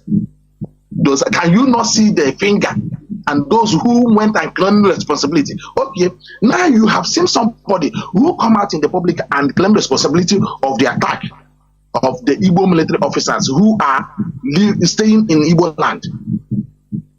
And now, why are you now attacking Igbo youth? Why are you now making mass arrest on Igbo youth? Why are you preventing people from, doing their local business? Why are people, innocent people who do not even, so Nigerian military and Nigerian government, who are you protecting? We are asking Nigerian military and Nigerian government. People should, at the international community, should ask the Nigerian government, who is your military and police are protecting? When somebody now, if they want to invade a community now, they will set a military, Nigerian military up somewhere in one community. They will buy that person, they will kill that person, they will use it and invade the community. The same thing that happens in where is this way? In Delta. In Delta, just 2 weeks, was it 3 or 4 weeks ago? They went attacking the same Igbo officers. The same Igbo officers in Delta State. And now the military went and burned the communities down. Without even... Now, where is the civilians? Where is the protection of civilians? Where is the protection of the civilians? How is civilians are being protected in the so-called Nigerian state? When somebody will come and kill Nigerian military, A criminal will come and kill Nigerian military. Instead of Nigerian military or Nigerian government will go after those who killed them, they will now begin to go and attack people who are loyal to even Nigerian state. Now, people, you can understand that we are no longer wanted in Nigeria. We are using this opportunity. I don't want to take more time. We are using this opportunity to call our people, know who's your enemy. Support IPOB. IPOB is the only voice speaking from the international. Also making contact with the government of the world. Anywhere IPOB are in Europe and in the Western world, they are all registered making contact with the government. No other group is doing this. Support your people. Support Radio Biafra. Support Biafran television. Subscribe to it. Because you don't have any indigenous radio that is reporting over what is happening in Aba. Who can analyze, who can guide our people who are confused from the information. Or they see that somebody sitting in his own house, Nigerian military that's supposed to protect them, will come and whisk away parents, whisk away young children, children of 14 years old and 15 years old. What is their offense in Nigeria? That Nigerian military are going to the community, preventing people from going to their local market, asking them to pay them money. Can you not see that this thing is orchestrated? Can you not understand that our land is under siege? Can you not understand that the Fulanis are using Nigeria as a cover, fighting our people? The war of 1967 has not ended. It has not ended to this very moment. Understand it. And all you need to do is to be very, very clever and smart. And find a way. Our rich men, our businessmen should find a way to reach out to the leadership of IPOB and support them financially. And demand for the freedom of Mazi Nnamdi Kanu. Mazi Nnamdi cannot be where he is. And somebody is attacking Igbo military officers in Igbo soil. At the same time, invading Igbo land. At the same time, kidnapping and arresting innocent people, innocent Igbo children. And they are saying to you that they are avenging for the Nigerian military officer that was killed by criminals. So where is the offense of the civilians? What is the crime of the civilians? Should they have left the community? Where would they have been at the time? How would they know that criminal is coming to attack? Is the police not meant to protect the civilians? Is the military not meant to protect the civilians? Is the DSS not meant to fish out criminals and foreign, aggressions?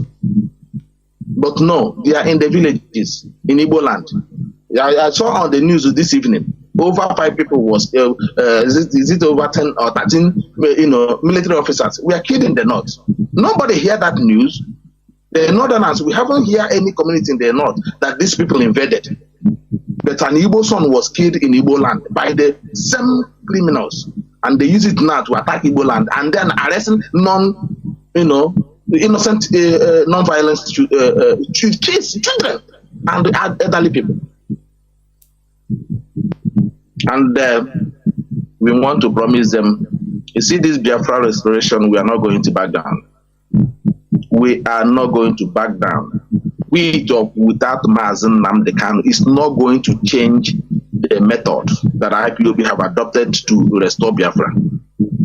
We are engaging the Nigerian government and her military on international stage, exposing their lies, both their judiciary. We have engaged them in multiple platforms on international stage, and Nigeria has what nothing now before the world. The only advice we can give to the Nigerian state and her government, you know that you have lost this case. Mazi Nnamdi Kanu and IPOB have defeated you in your own court. I know it's very difficult to concede defeat. So what we are advising you now, at least the easy way out, so let it be like a big boy did not accept defeat, which is Nigeria.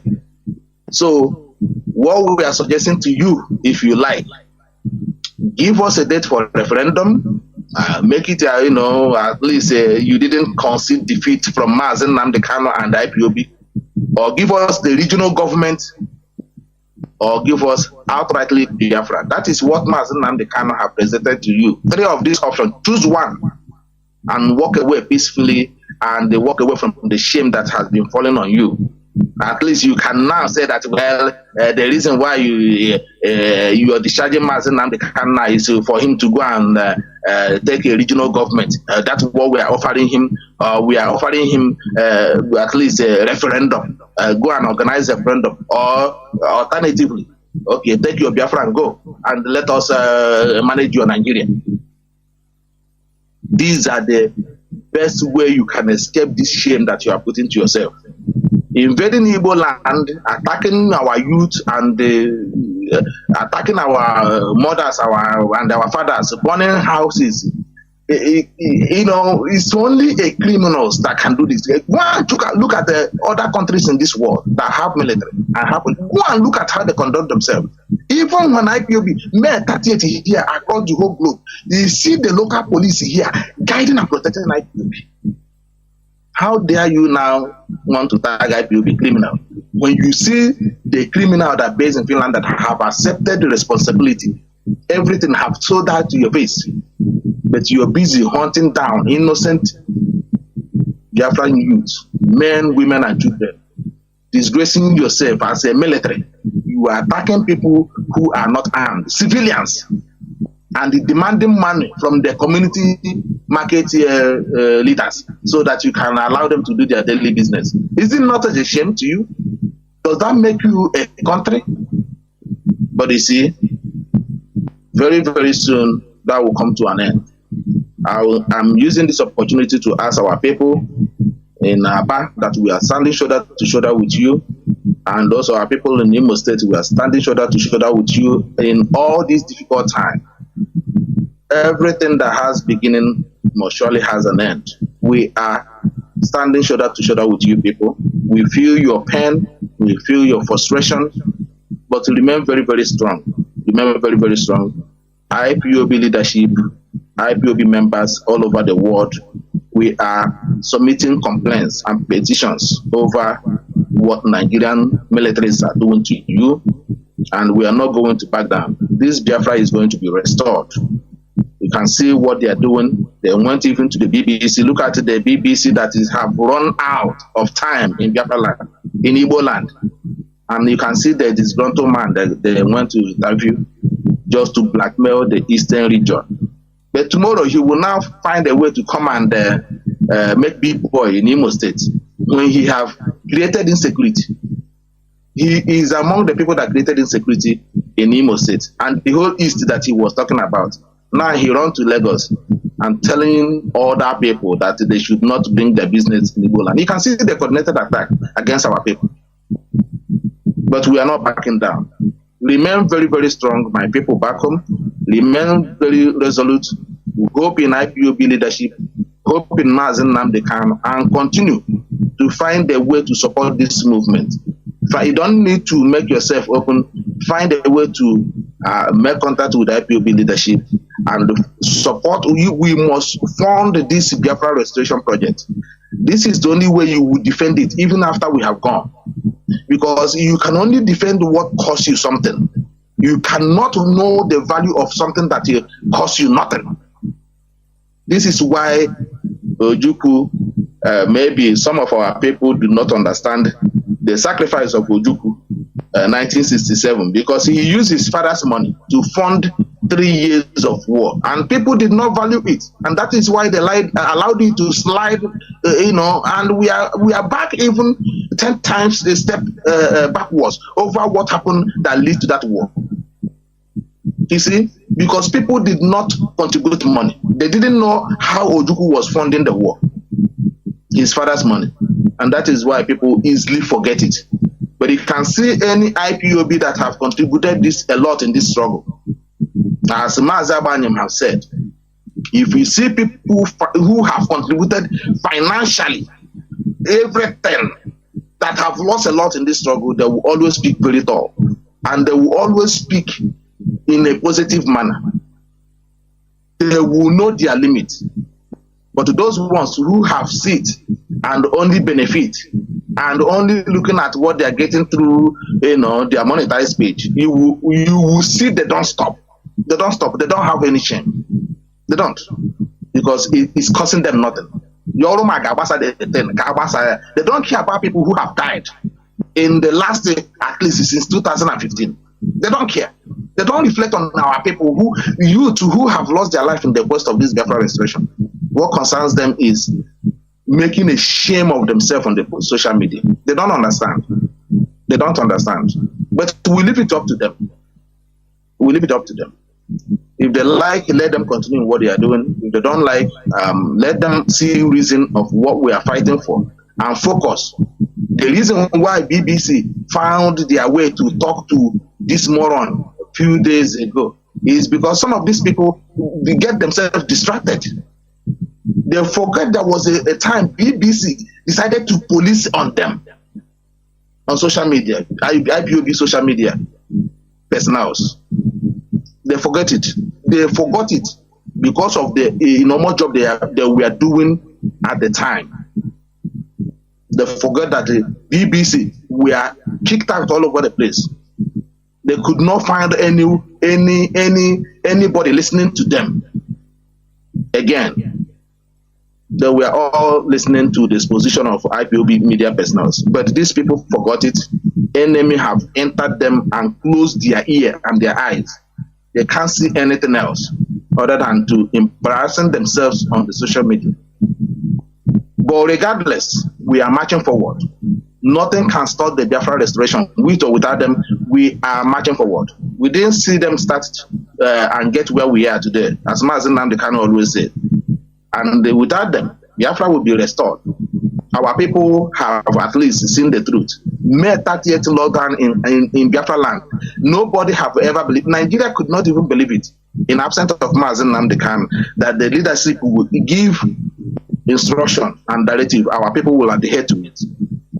In the last 3 years, this is the first time. They thought that they have destroyed it. And this is what aggravated the Nigerian military to set the Igbo officers to use them as a sacrifice against Igbo, against the Biafran people, to attack Igbo land. Isn't it very funny? That is why we come out here to reassure our people, to let them know what is happening to them, that it was a plan of the enemy. And our own Dr. Otu should also understand this, that Biafrans are standing shoulder to shoulder with him. We understand what he's going through. He is our own Desa Mpakwe second, who understand the affiliation of our people and decided to make a little bit of change in our lives, but they want to disrupt it. And this is what our people have faced all these years. Disruption of development, not allowing us to breathe. Our youth, they will not let them have any job. They don't let them go anywhere. But we have come to correct that. I want to use this opportunity to thank our people, to remain very, very strong and resolute. Biafra is coming. Find a way to support. If you have enough money, if you are well to do, find a way to look into IPOB leadership and ask them, in which way can you support this Biafra restoration project? It's very, very important. On this note, I want to hand the microphone back to the Deputy Head of Directorate, and thank you very much, all of you, for listening to me. My name remains Mazi Zayoba. Thank you very much, Mazi, Deputy Head of Directorate. Thank you.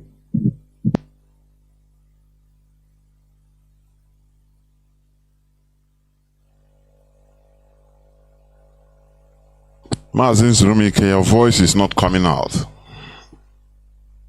Mazi Nzurumike, your voice is not coming out, I don't think.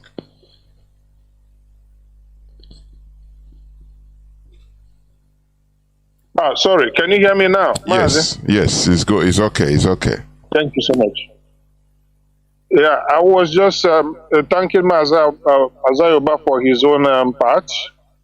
He did well, and then I am now trying to ask if we can now open our line for those who would like to call us or call in for some questions that we may be able to entertain at this juncture, because time is of essence.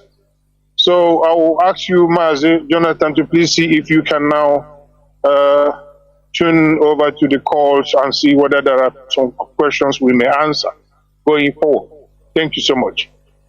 There were. Now the lines will be opened, and before that, I think it is better we go into just few seconds break so that the lines will be opened directly. I think it is better. So, please, just few questions. The lines will be open, but we'll go into just few seconds break. Do not go away. We'll be right back.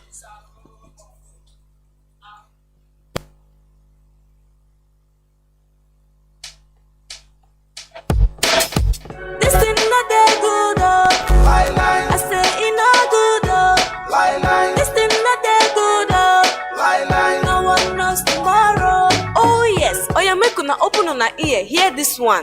This one now for EEDC, oh. EEDC want defraud Southeast with exorbitant electricity bill with no adequate power supply. On top the matter be say, they no go give prepaid meter to their customers, but them go give illegal high estimated bills. They no want know if light day or e no day. Instead of them to fix am, they go force people to pay the bills where they no use, or them go cut the lights. I wonder how communities go use contribute money, buy their own power transformer, buy electricity cables, and yet pay huge amount of money to this Obodo Naija corrupt EEDC, but they no go gree connect or bring the lights. Even when they dismantle to repair community transformers wey spoil, they no go repair or return it to the communities. This issue don tire people o. Anambra State Governor so im don pay 100 billion naira to Emeka Ofo and EEDC. This matter dey under agreement to provide light o, 24 hours light o, but from March 2023 until now, Anambra State still dey for darkness.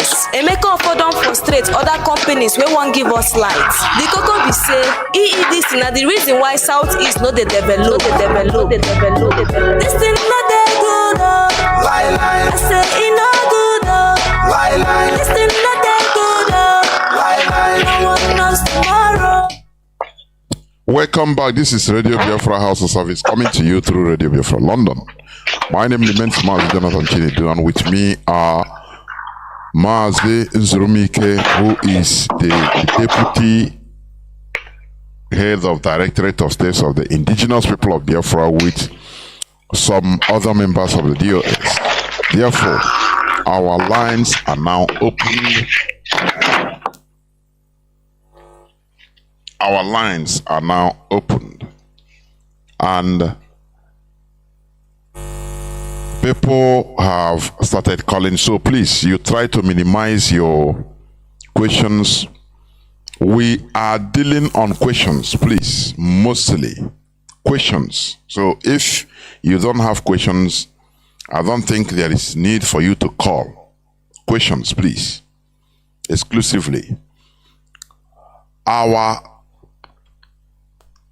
direct line, as usual, is +1 213 328 6224. I repeat, +1 213 328 6224. Our WhatsApp and Signal line is +61 405 142 547. I repeat, +61 405 142 547. Let me pick this call on direct line, please. The first caller. Callers on Signal and WhatsApp, please hold on. Caller on direct line, please go on. Can you hear me? Call on direct line.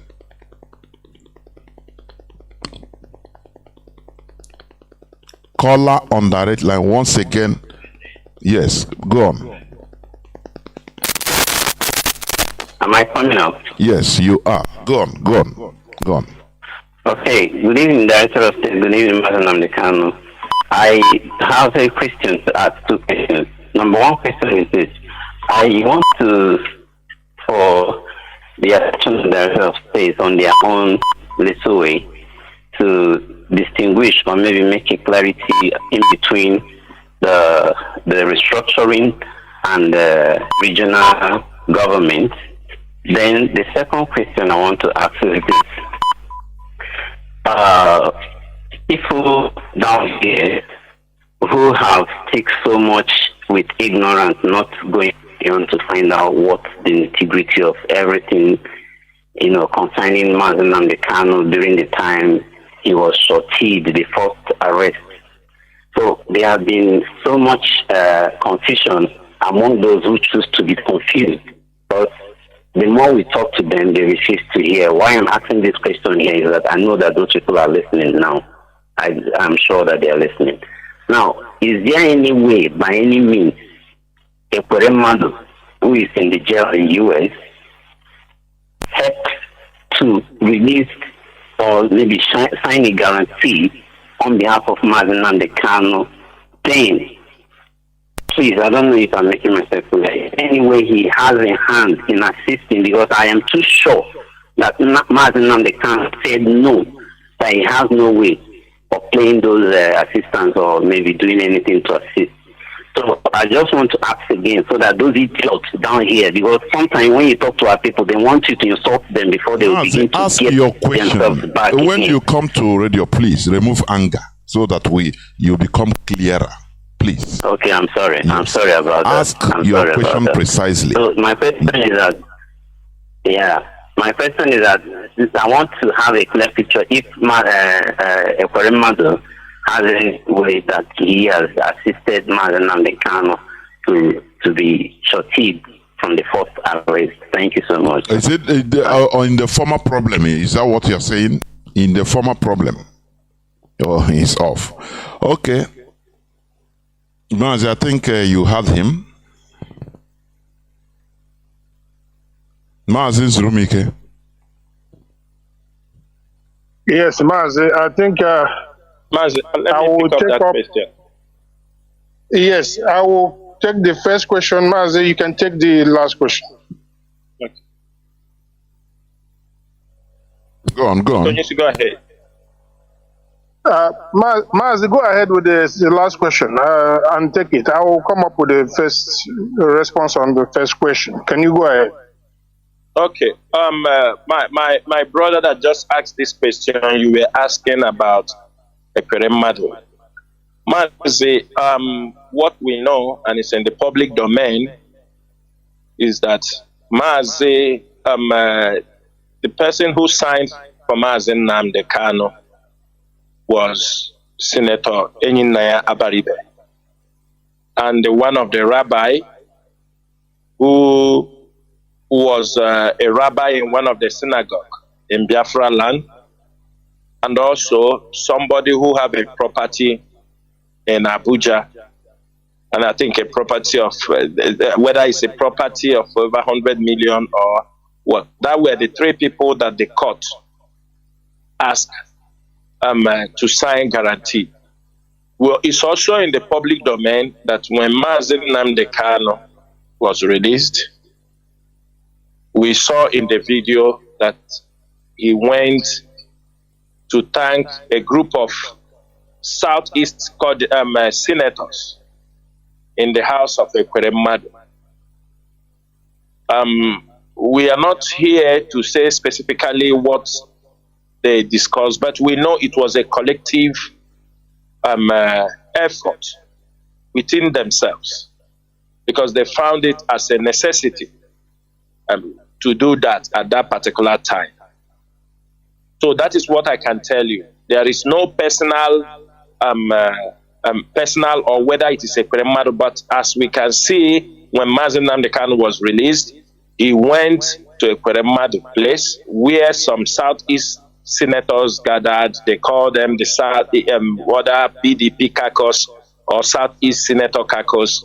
He went there just to give them a thanks for every one of them, to greet them and appreciate them for every one of them who have made any effort and supported Abaribe to come, and the Senator Abaribe to come and sign for him. So that is all I can tell you about that. There is no special, maybe Ekweremadu signed But what I just told you is what I know, and that is how it is. Ndewo Mazi.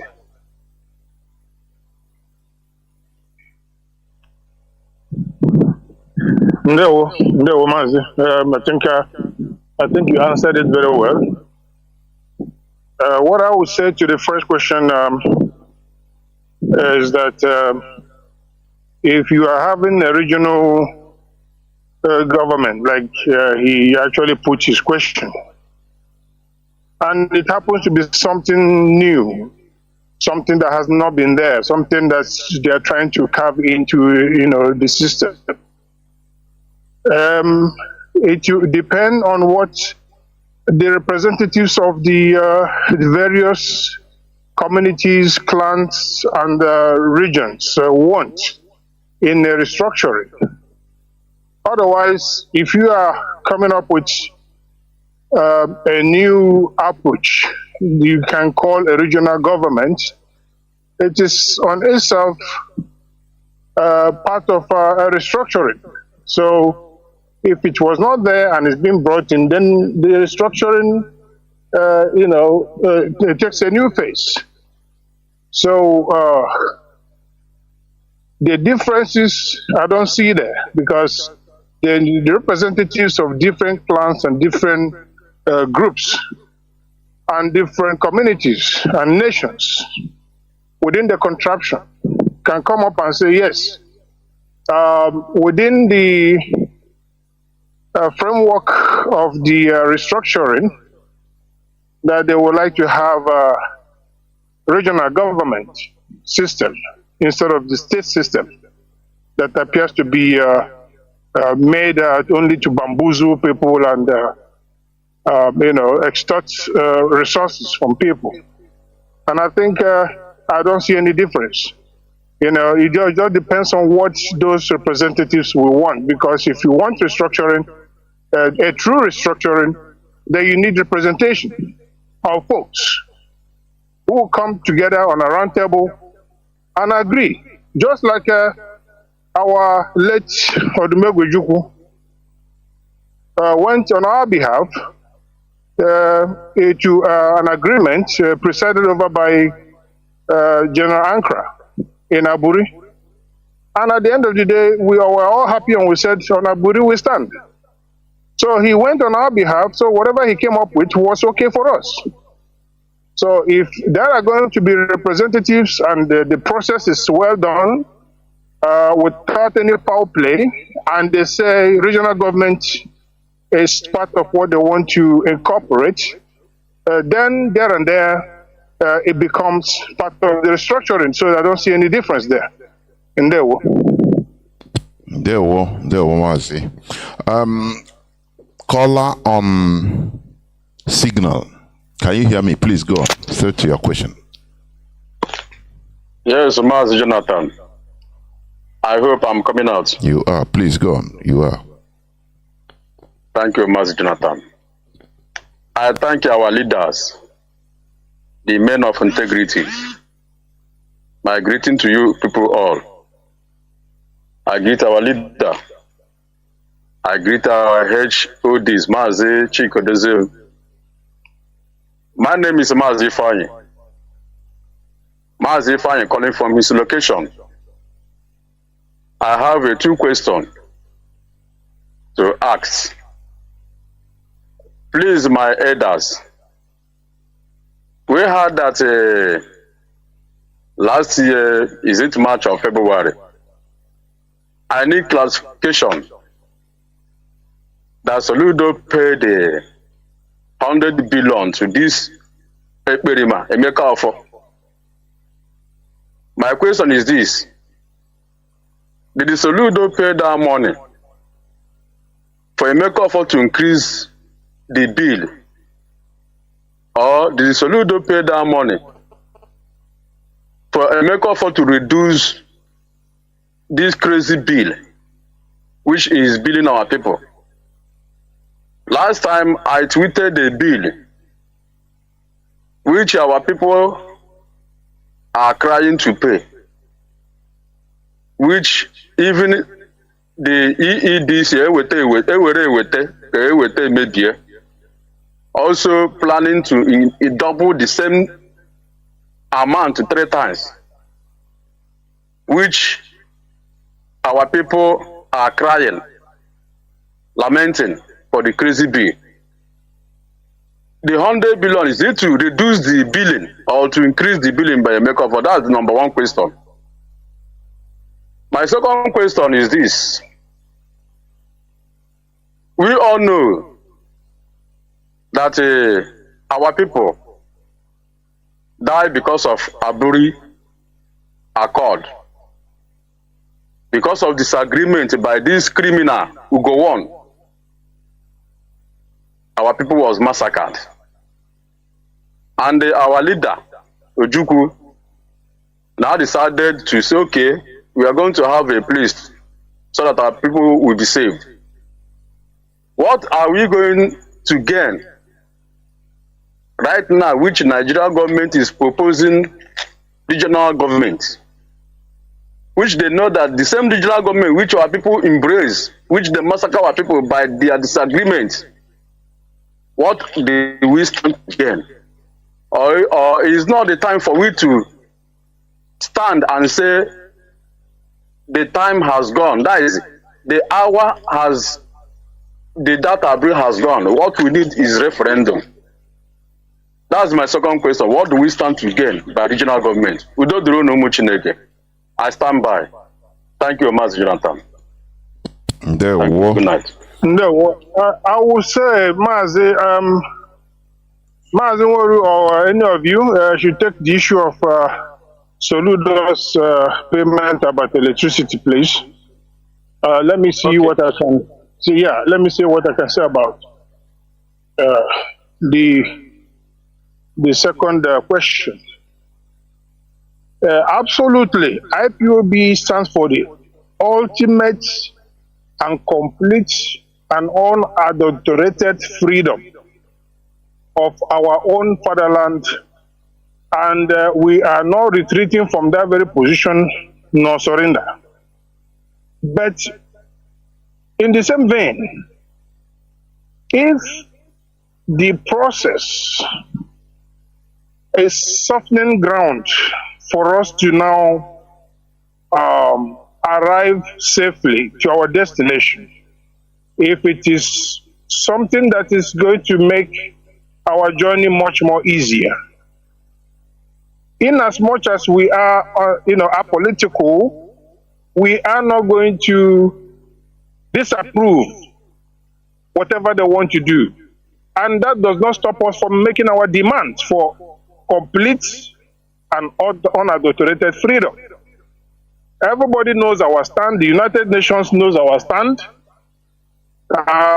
There have been a lot of contacts by this leadership in making sure that our demands are known to the world and where it matters. And those contacts have been genuine, and we are watching, because Rome was not built in a day. Responses from such quarters do not come also very, very swift. So in as much as we maintain our position, we will only, will I say, watch and see what unravels.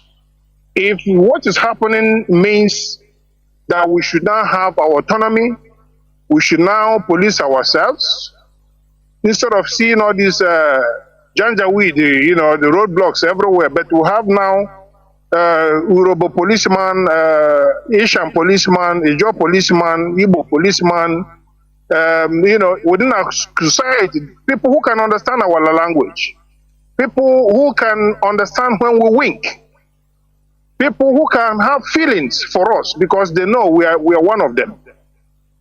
But today is not the case. You have people from Sahel. They are not even descendants of Danfodio, Usman Danfodio. That one has his own descendants. They are also foreigners to the zoo. But we're talking about the ones that don't even understand common broken English. Some of you saw one video where they kidnapped an Igbo woman, raped her continuously for over 6 months, impregnated her, and they conducted abortion and continued to keep her in an uncompleted building until they were now, will I say, discovered by some, community efforts who now saw them community individuals, and these community individuals failed to deal with these idiots. Those people accepted they are not from the zoo. They didn't even understand common English or even broken. Rather, they came from French-speaking country, Niger, to be precisely. Now, these are the kind of situations we are facing today in our land. You have these Sahel Fulani, heartless ones, and you have also the local heartless Fulanis as well. So all they want to do is to wipe off communities and take over. So, but if we have a situation where the zoo now has somehow unraveled to the next stage, that we can now have our own autonomy and, practice our own, be free, to do our businesses and go about our businesses, I think we are not going to be against it, but in the back of our mind, that is also not the bus stop we're looking for. So, but it is for us much, much easier to move from this very, very bus stop to the next. So, we have a lot of impediments today because of states. When the foreigners are looking at us, they say, but there's one governor that said that his state doesn't want to become Biafra. And his name is Romahi. But he's from that area you guys are talking about. Oh, there's another governor. He said his state will not join you people. Oh. You see, so all those states nonsense were created to make it much difficult for us to become free. So if there are some dismantling of this state's system or the current dispensation, my brother, I think we could be happier than being worse off. That's what I would say. We could be happier that somehow the journey is getting closer. But having said that, we have in back of our mind that that is not where we want to. We want complete and absolute freedom and complete state of ours, not anything to do with the zoo. Thank you so much. And Mazi, Jonathan, I think, I think Mazi Nworu wants to handle the other question. Mazi, go ahead. Thank you, Deputy HOD. For the second question that our brother asked about the Ewete distribution company, I will quote these things very clear. He asked about with Anambra, and I will quote what the reason for the memorandum. This memorandum was signed on 23rd March 2023 between the governor of Anambra State and the Emeka for Ewete Destruction Company. According to the memorandum, they said the memorandum is to guarantee steady power supply in the state. The agreement was signed by Chukwuma Soludo, governor of Anambra, and Julius Emeka, commissioner for public utilities, while Emeka for chief executive officer of EEDC, signed on behalf of the organization. He said, we signed this memorandum of understanding with Ewete Distribution Company to ensure that power supply in the state is available 24 hours a day, 7 days a week. Soludo said that on the particular event. So, my brother, I think I have stated it very clearly what they signed the agreement for. They say that is the purpose, and it is for more than 1 year. I doubt people in Anambra is receiving electricity 24 hours a day, neither are they receiving 7 times a week. And the over 100 and something, we have information, a reliable information, that over 100 billion. The same thing in Ebonyi State. When he wanted the Ebonyi State government he was requesting, a Mecca for company was requesting over 250 billion naira to guarantee electricity in Ebonyi State for 3 years.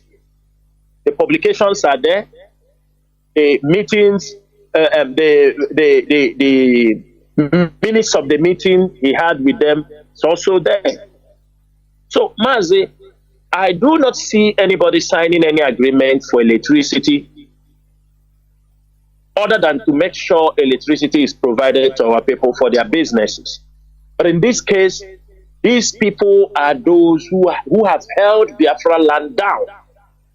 Emeka Offor and his company is the reason why there is no electricity, there is no development, there are nothing. We are in dark because of Emeka Offor and his company. Everything, all their plans, all their company strategies is to make sure they keep our people down.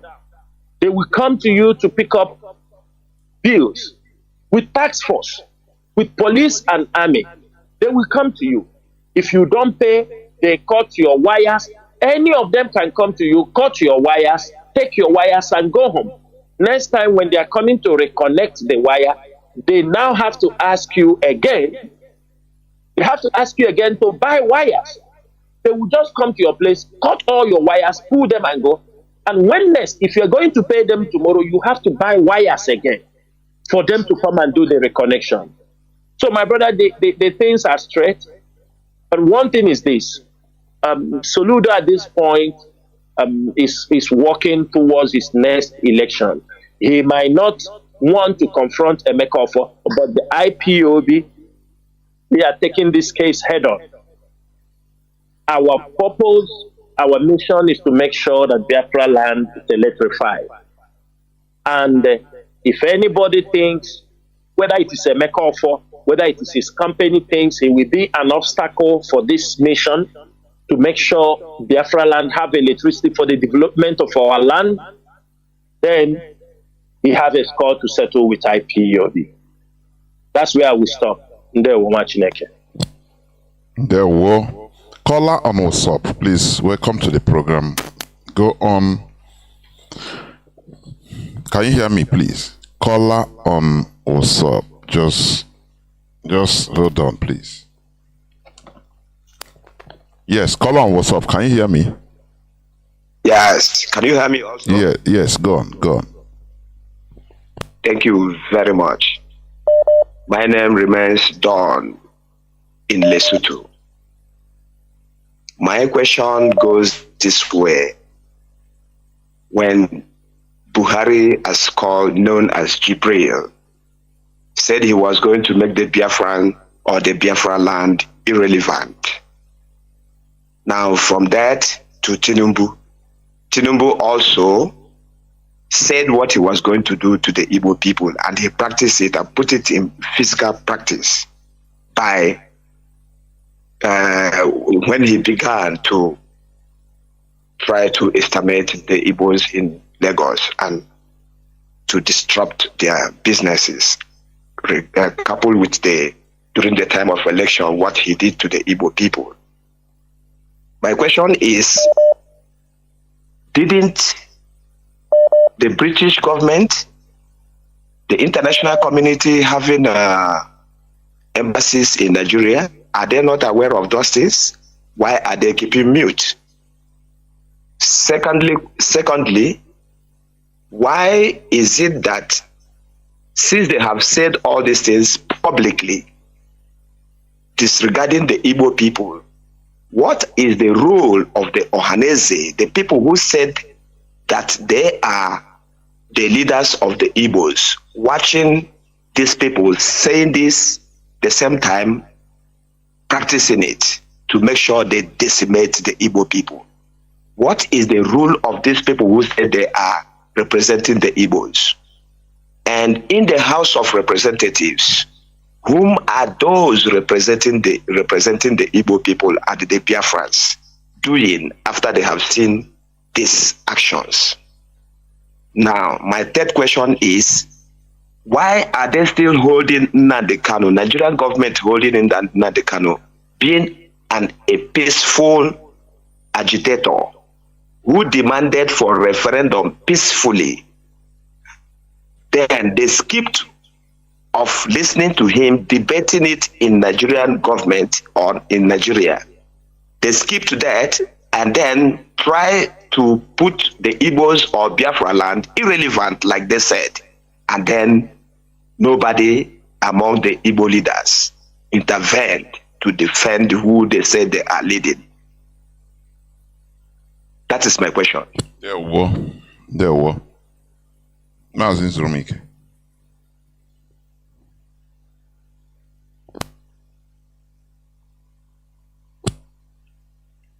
Mazi, do you hear me? Do any of you hear me?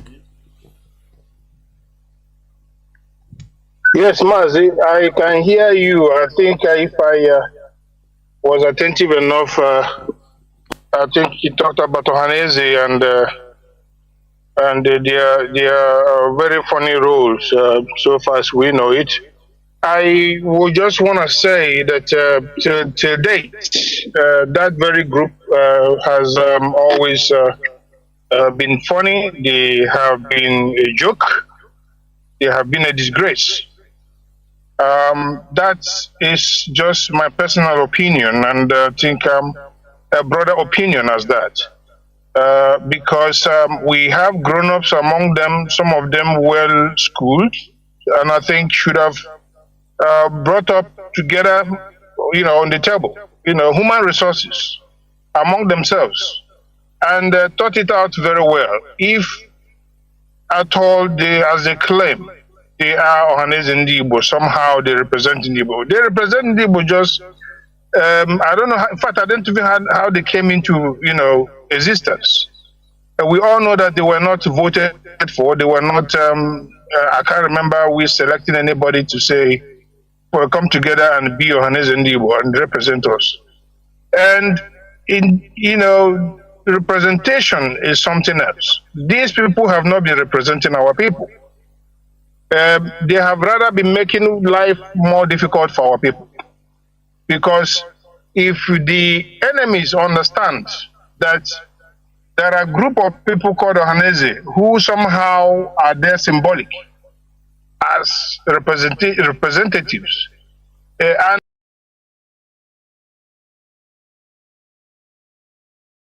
representatives, and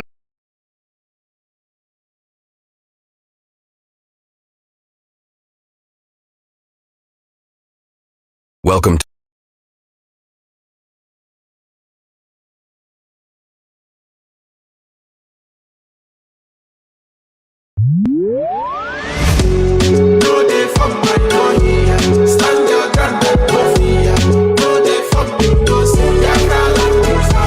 Oh yes, my people, una well done o. Obodo Naija don carry census pass out o. Oya, bring your ear close make we yarn. Anywhere you dey, if na Biafran you be, whenever they wan count census for Nigeria, kukuma come back to Biafra land o. Make them count you in your own land, because during election they killed us in the north and Yoruba land, and na them still talk say we no get right to vote in their land. So time don come make we boost our population, and if you no fit return, selenge for your house, make you no participate, because them go add una number for the region where una dey. Another one be say, if you dey north and your tribe no be Fulani, when you wan fill the form, identify your tribe. No go write Fulani, e dey very important. In this census, if Biafrans go come back like tomorrow no dey, them go know say we plenty for this obodo Naija where we dey so. We go use this census exercise to ascertain our population.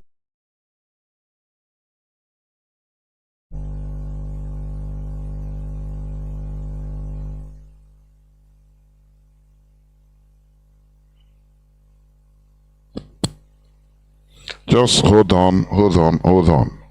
I think the voice is repeating. Let me see. Mazi, can you people hear my voice?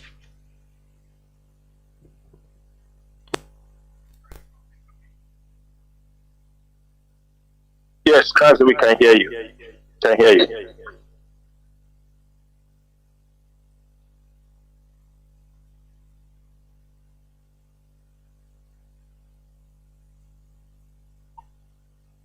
Yes.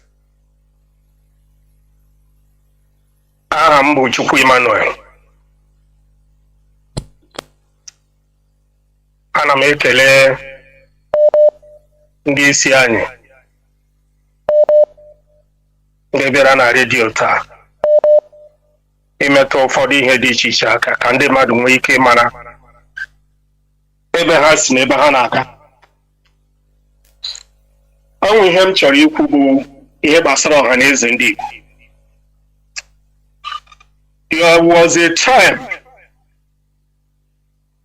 Chinedu kwuru okwu ihe gbasara ebe ndị Igbo malitere all the way from 1930 mgbe e nwere ezigbote ndị na-elekọta ndị Igbo anya na aha ndị ahụ na-aza mgbe ahụ agagide njem ahụ ruo after the war 1970 abịa nwee ndị akpọrọ ọha na eze ndị Igbo, and ndị akpọrọ ọha na eze ndị Igbo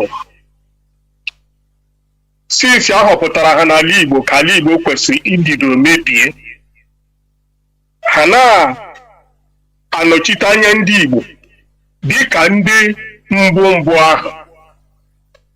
And ụbọchị egere m ntị very well mgbe Chinedu kwuru okwu sị na ọ ga-ahọpụta ndị ga na-elekọta ndị Igbo. So ihe m na-ekwu ugbu a bụ ndị akpọrọ ọha na eze ndị Igbo ekwesịrị ka eleruo anya ugbu a họpụta ndị ga na-ekwu okwu maka ndị Igbo, chenji aha ha na-akpọ ọha na eze ndị Igbo maka this name ọha na eze were slave name and they are working exactly their name. Ọ dị ka mgbe our leader kọwara ihe gbasara Nigeria Niger area, the meaning of it, and they are working exactly their name. Ihe ọha na eze bụ ihe jọrọ njọ n'ala Igbo. Onye nwa afọ Igbo nwụjuru mmiri afọ ga-agwa gị na ọha na eze ihe ọha na eze bụ onye ohi na onye wayo a na-eze ya eze. So ka echenji aha ahọpụta mmadụ ndị wụ mmadụ ga-anọchite ndị Igbo nke ọ ga-abụ ha kwuo okwu amara na mmadụ kwuru okwu, enwee strong constitution nga na-aga ide ya na onye ọbụla maọbụ anybody ahọpụtara sị ka ọ nọchite anya ndị Igbo ya ga-awụrụ sabotu a dịka anyị na-ahụ ya ugbu a na ga-ewesi time achụtuo ndị ahụ n'ọchịchị immediately. Ka emekie sure na ahọpụtara ndị wụ mmadụ n'ala Igbo. Ndewo. Because ihe ndị a dameji n'ala Igbo only God knows. That is number one. Number two, m chọrọ itinye again ewo ihe gbasara isi na any other thing a na-ekwu awụ ka ndị Igbo nwere onwe ha completely na Nigeria.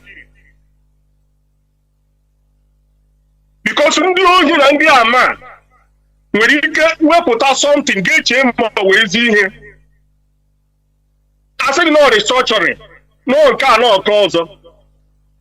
Mgbe e ruru n'ụzọ ha gbanwee ihe, ha nwere ike change gọọmenti turn everything upside down,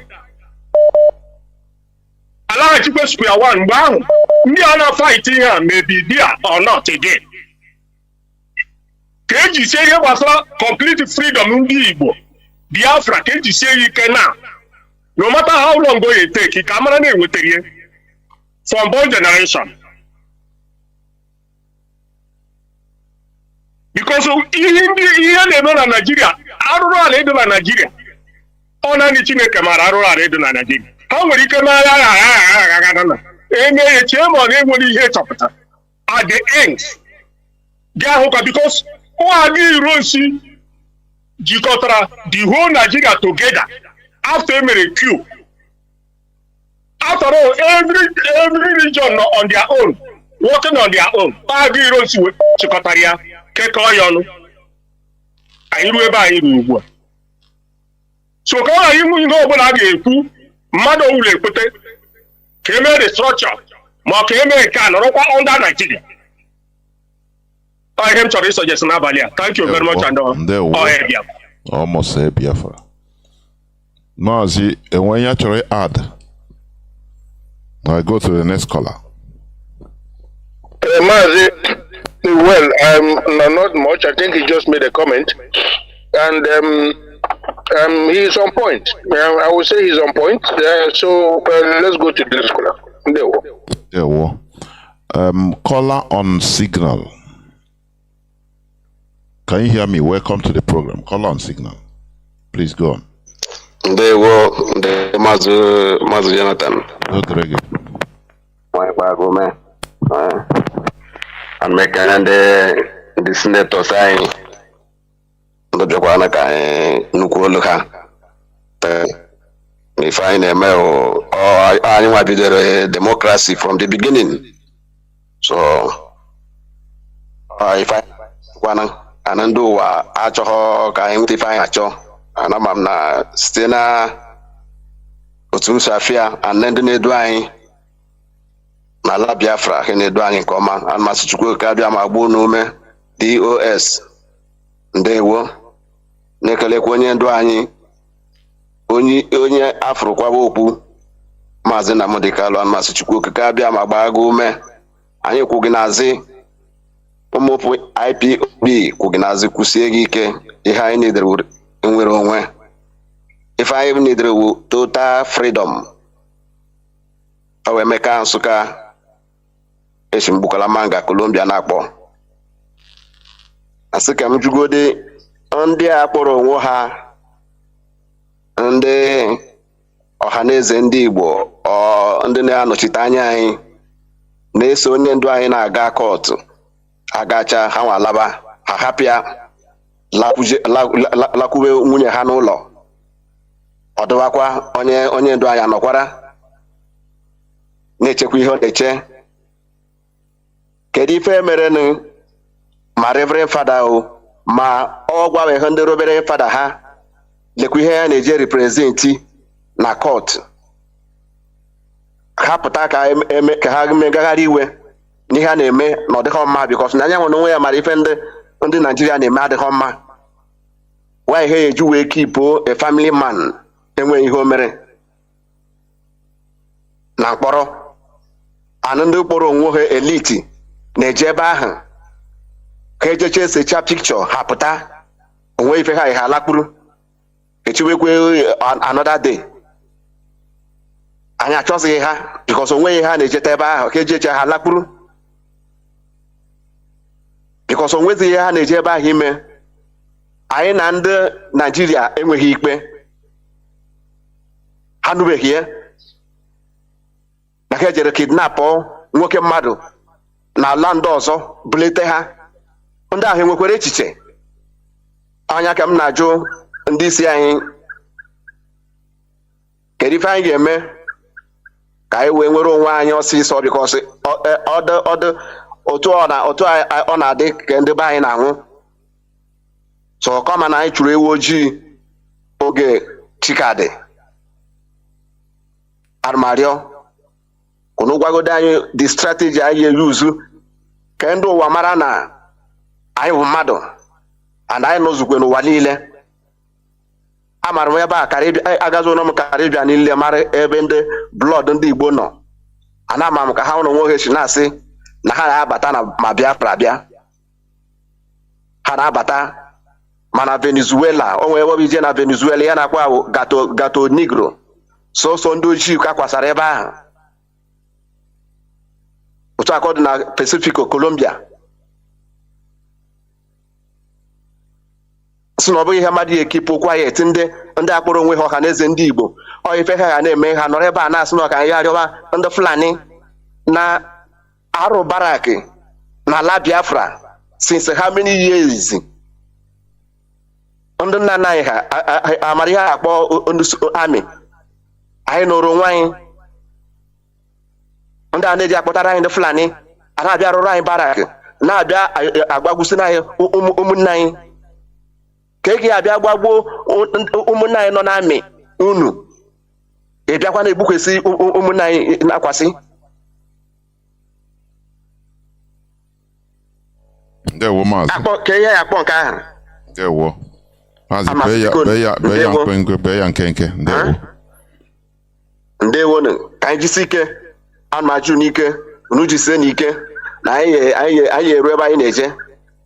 Biafra ka anyị chọrọ, anyị achọghị restructure the 70 million population of Igbo people. Anyị makwa ihe anyị na-eme. Anyị nwa na outside ebe a anyị enweghị m ike ịlata ebe ahụ without Biafra ịbịa. Ego lem ejine mee invest ebe ahụ nọrọ with safety. Ọya ka anyị na-asọ. Ndewo. But ndị kpọrọ onwe ha gọvanọ na ebe ahụ. Ndewo. I think okay, go Ndewo Mazi. Yes, again, he's also on point.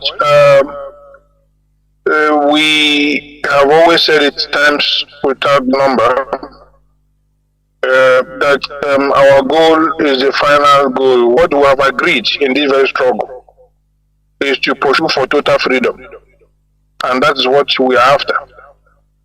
If now those of them, the politicians, are doing their own thing, and somehow they are pushing for something, a different disposition, different approach of governance, it is also in their own court to do so. But in that same process, we, as indigenous people of Biafra, must also be interested in seeing whether the way they're drifting is going to worsen our course or make our journey much more easier. Whatever they do there should be interesting to us. We always have to keep our eyes on the ball all the time. As freedom fighters, you don't take your eyes off the ball. And that is why we watch and we see and we weigh in. Like I said before, I cannot be trusted. In negotiating in any shape or form, under any circumstances, for the indigenous people of Biafra. How they emerged, selected themselves to go and negotiate for restructuring is something we don't know about. As usual, they have bamboozled themselves, up there and trying to somehow come up with representation. But these are men without spine. What are you going to expect from them when they're going to sit on a round table with their masters? Because we must be very, very clear. Fulanis are their masters. These people have been existing under subjugation and well accepted. When Hope Uzodinjo got his governorship mandate, one thing he said in Igbo language is Nka Chineke nyerem, onwe Ghana pomia. So the Fulani man, the Janjaweed in the court that gave you the governorship is your Chineke. That is your Chineke. That is your Chineke. Nka Chineke nyerem, nobody will take it. So come on, like we have seen, he has killed so many people, he has killed a lot of opponents and so on and so forth, because Janjaweed, his master, gave him the mandate. Oh, Chineke nyerem. So this is what we are going through, this is what we are seeing. And all we can do is to make sure that we don't let down our guard, and that at all times we have to sharpen up and take our stake. That's all it means. So my brothers who made those contributions, once again, they are on point. IPOB leadership is not relenting. We are on focus. We are more than focused. In fact, we don't even sleep. That we can assure you. Thank you very much. There were. Mazi, let me add something to what Deputy have just said. Go on. Yes. I want to make this assertion very clearly, because from the other caller before this, the previous caller before this one, he tried to talk about this the same, like from restructuring. This person is now talking that we don't accept on restructuring. My brother, here there is no restructuring in the IPOB agenda. I think Deputy HOD have just said it. Before people will go out there and start misinterpreting what he said, it is very clear. One thing is, this is a Nigerian policy. This is what politicians are running around. We are not being moved because they have deceived us enough that there is nothing they said. Every move they make, we see it is as a game.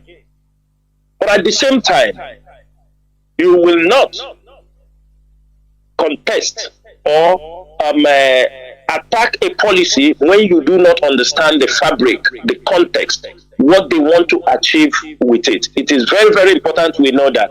We don't have anything for now to talk about their restructuring. It's not our problem. Our destination is the restoration of Biafra. Secondly, there is one of our brother here who is talking, what are we doing, those people going to? My brother, I will tell you one thing. You don't attack people coming to stand in solidarity with you. Those coming for now, standing in solidarity with Mazi Nnamdi Kanu, there is nothing. You call them clergymen, traditional rulers. These are the people who love what Mazi Nnamdi Kanu is doing. They stand in the gap. They are doing what they can. So I don't see the reason why we cannot come out here to talk against them or to tell them they don't have to come. It's not done anywhere. They pay their flight tickets, fly from anywhere. When Mazi Nnamdi Kanu is having court case, they try to be. This is support. This is a support. It should not be misunderstood. They do not have the power to release Mazi Nnamdi Kanu. You have to know that. Those people coming to see, I have said this thing from the beginning, from day one. When people were ranting on social media, hey, God, what are you doing to bring out Mazi Nnamdi Kanu? We told them Mazi Nnamdi Kanu is not in a police station. Mazi Nnamdi Kanu is being held by the Nigerian DSS for Nigeria to decide to go to commit extraordinary rendition and they kidnap Mazi Nnamdi Kanu all the way. They know the consequences. They know it's an international offense. They know it is an international crime. But they damn the consequences to commit such crime. That is to tell you it is a serious issue that we suppose all to be very, very attentive than doing things that the government will look at as a very stupid people. We must be very constructive, strategic in what we are doing. You can shout or condemn and talk all these things. It is not changing anything. Nigerian government is holding Mazi Nnamdi Kanu.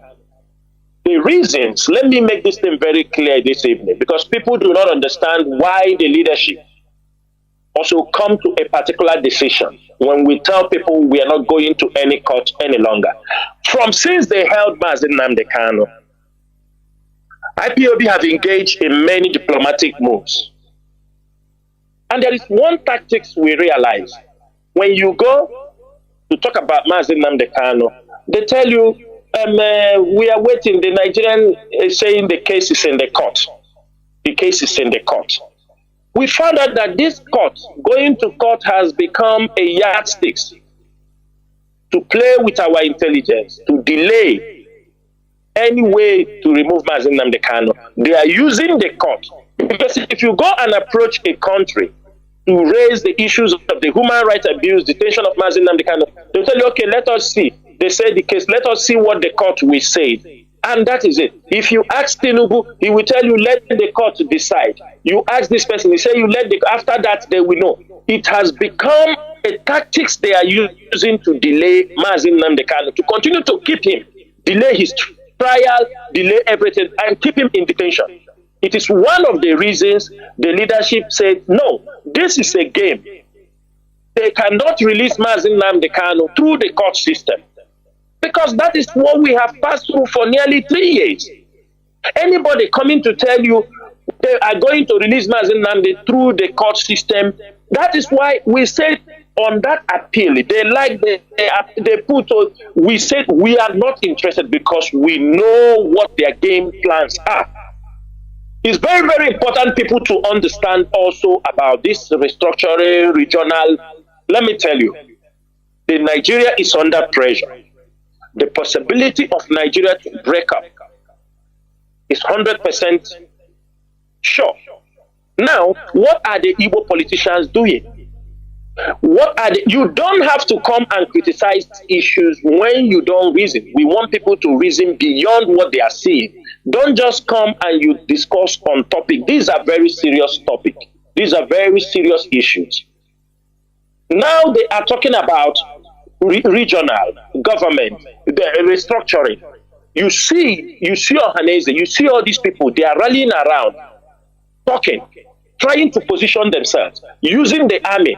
They know IPOB is a state actor as long as that region is concerned. That's why you see them now. The Igbo politicians do not want IPOB to exist. Everybody must know this. Igbo politicians do not want the presence of IPOB because they see IPOB as a threat. People who will disrupt their political agenda, people who will not allow them to continue to mesmerize our people with fake promises, corruption, all this kind of political jamboree they have been playing since independence. They know IPOB will not tolerate them. Now that they are still inside Nigeria, they want to use the foreign power, they want to use Abuja to kill and decimate IPOB members before if the restructuring or regional comes into effect. At least they think they have, killed more, because if automatically they go for regional, automatically when IPOB speak in that region, none of them will run to Abuja again to get power. That is why when the deputy HOD tell you, if they come in this way, anything that will make the restoration of Biafra, we will be on the way. It is not every policy we come out and reject. The ones, if, for example, for since we were born, the power, the right, the power to generate electricity has been in the hands of the federal government. Now, when Buhari want to leave power, he now enacted the law, they passed on the bill that states now can generate electricity. Now, Chinedu came into power and signed this bill into law. Will you say this particular deal is not in your favor so that your state can be able to generate electricity by themselves? It's not every time you say that, Abuja. Now, if tomorrow they said you are going regional, scrap the states, become provinces and districts, it is still on the channel for us to independence. You must know that. Go and study about regional government. That is what we are talking.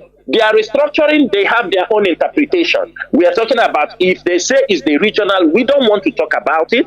It's not our problem. But if it is one of the policy that will lead to the restoration of Biafra, so be it.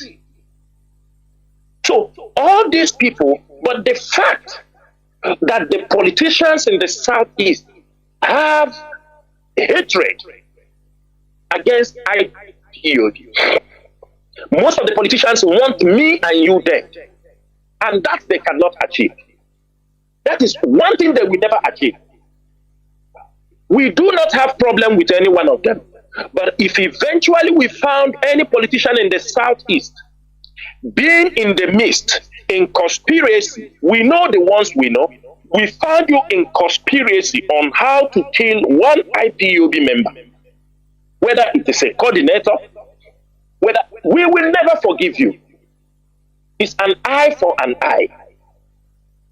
That is why we tell our people, go deep inside them, serve them, understand what they are planning against me and you, and make sure We have every detailed information, the evil plans they have.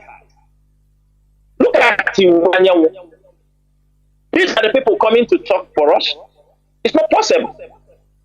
Every plan they have is not for your own good. It is for their own political, selfish interest. So don't expect that they like you. Don't expect that they love Mazi Nnamdi Kanu. They see Mazi Nnamdi Kanu as a threat. That is all what they see. They don't want such people. They don't want him. They don't want IPOB because IPOB carries a genuine policy that can liberate our people. The politicians fed on our ignorance, on the hardship in Biafra land. All of them, by the time they do anything, they run to Abuja. You see, anything happen, they call Abuja. Bring us army and come and kill these people. Those who cannot bring the army will invite the Fulani herdsmen to use them to terrorize their own community. That is why IPOB is their nightmare. And it is our duty to make sure we dismantle all these devilish politicians in our land. As they are planning against us, we are not planning against them. But if we found any one of them planning against IPOB, we shall never spare that particular person. They don't want our progress, only few of them. Therefore, my brother, don't think they are going to release Mazi Nnamdi Kanu. It is IPOB that is going to release Mazi Nnamdi Kanu. The strategy IPOB leadership is using, it is very, very effective. It has softened a lot of things. And at the end, we are going to release him. We don't want to talk about it so much. Because we could remember 3 years ago, there were people making so much noise, like they are going to bring Mazi Nnamdi Kanu out tomorrow. The noise was so much. Where are they? When we are telling them, calm down, be careful of your utterances.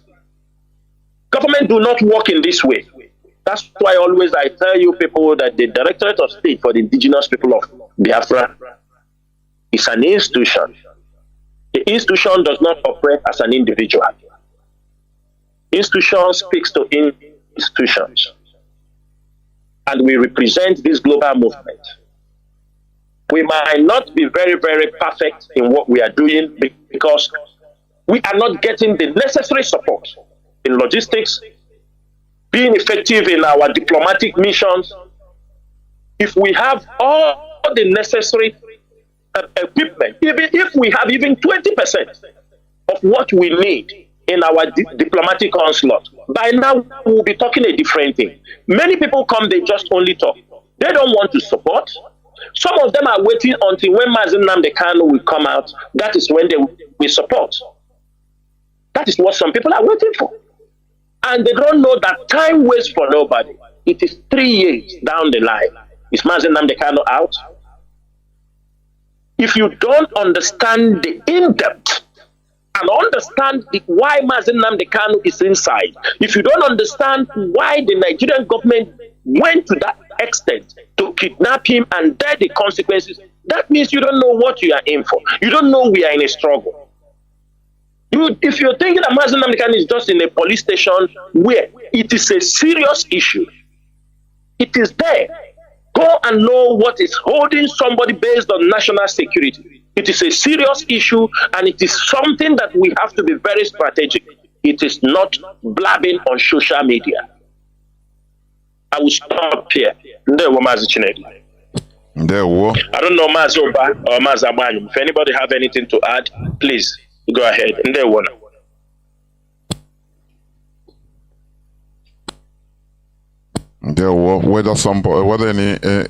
Okay, in the absence of that, let me bring in a caller. I think we are winding down gradually. Caller on direct line, please go on. Can you hear me?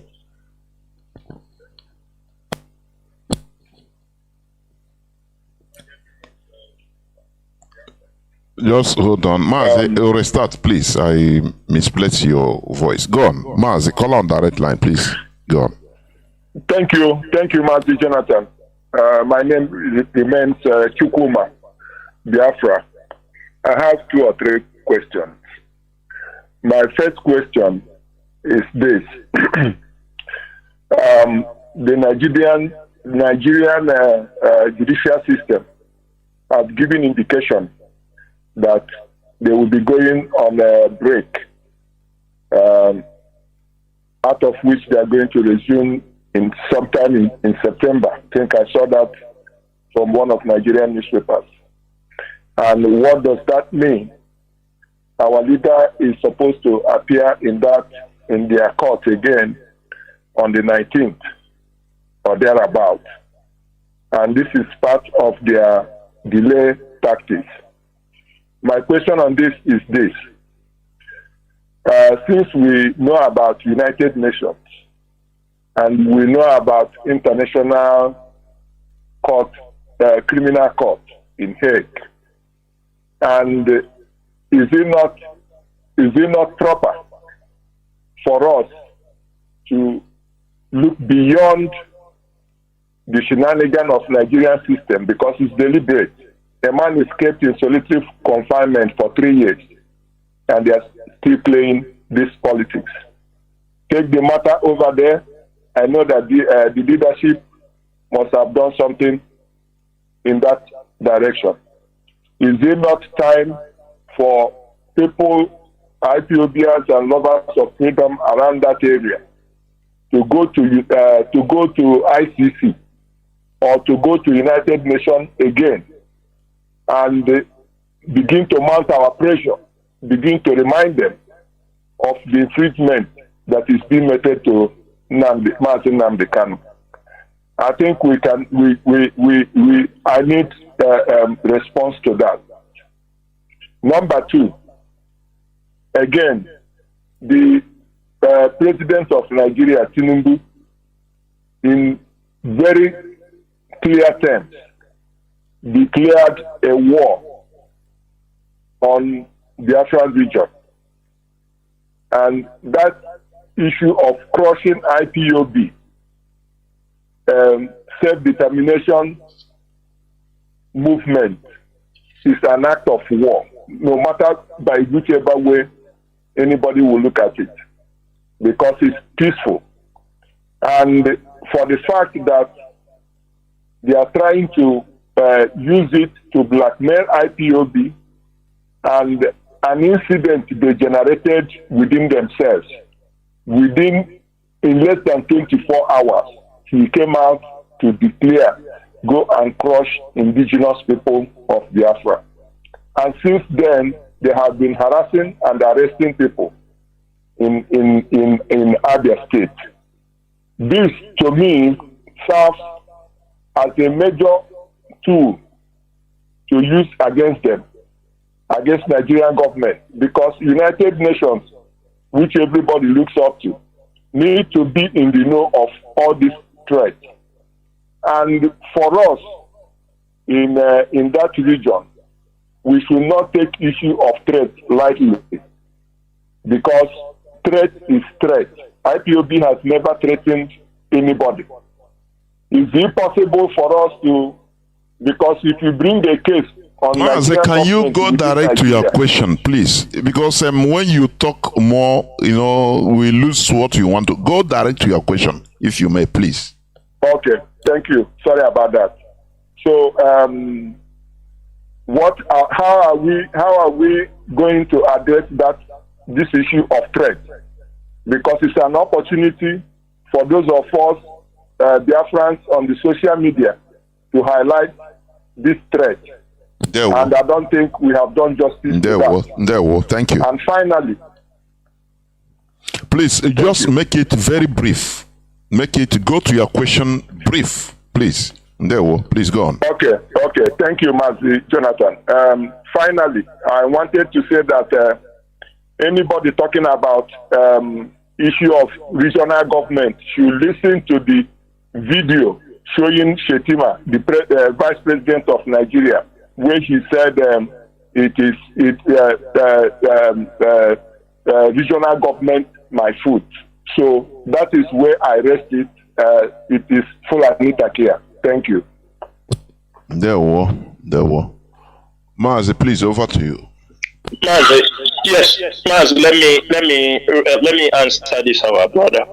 Number one, my brother, you were talking about the judicial system over the. We know that today in Nigeria, today and tomorrow is a holiday, which automatically is holiday in Nigeria. We know. Then on 19th is Mazi Nnamdi Kanu's court case. We hope they won't shift it because saying that some of them that went for the Salah holiday is not back. We hope so. But for the holiday, it is their annual sabbatical, they call it sabbatical leave for the judiciary. It happens every year. I think from the publication, they said it's from 23rd of July to September 16th. So we are still expecting the court on 19th. Maybe they will still have one more sitting before they go on a holiday. Their sabbatical leave, which they do every year. The holiday is normal. It's for the judiciary. It happens on a yearly basis. The issue of you're talking about going to the United Nations, automatically IPOB will come up. We just finished, I think today is say 2 weeks. We just protested on our 30th May. It's just 2 weeks. Then with time, we are still going to organize more protests in near future. Until Biafra, there will be always protests. But at the UN, you are talking about the UN. Since we started this struggle, we have been going to UN. There have been protests, there have been letters, but one thing we fail to understand is this. When you are doing these things, your people, one or two of them who's supposed to be giving a supporting voice, they don't give a supporting voice because most of them are cowards, most of them are scared. For example, when as Chinedu declared war on IPOB members, on citizens, they know what the military can do. The military declared war also on IPOB members. Did you hear or did you see any Southeastern politician, anybody in Nigeria who condemned, who said, no, the president, this is not the way to go about this? No. No politician in Igbo land. Even in other places, I think it is other people who are men of clear conscience will tell you this is not the way. You can't declare war against these people. We did nothing, and he declared war. We are the only ones speaking for ourselves. That's why you see us coming on a radio. You talk about United Nations. Mazi. One thing is that sometimes we talk and we forget those who are in the United Nations. You forgot Amina Mohammed. Amina Mohammed is a British Nigerian. I put it very correctly. She is British Nigerian. I think from Kaduna. Have a British passport, trained and given the portfolio by the support of the British government. But you may think she's a Nigerian. She is the channel Nigeria is using to lobby the United Nations that anything pertaining to Biafra, they push it down. She is there as the United Nations from the Deputy Secretary since 2017. She is there. From 2017, before Mazi Nnamdi Kanu was released, I think that was when she was appointed. 2017, when Mazi Nnamdi Kanu was released the first time, she was appointed that time, and from that time, what do you think she's doing there? Is to block anything pertaining to the Biafran struggle.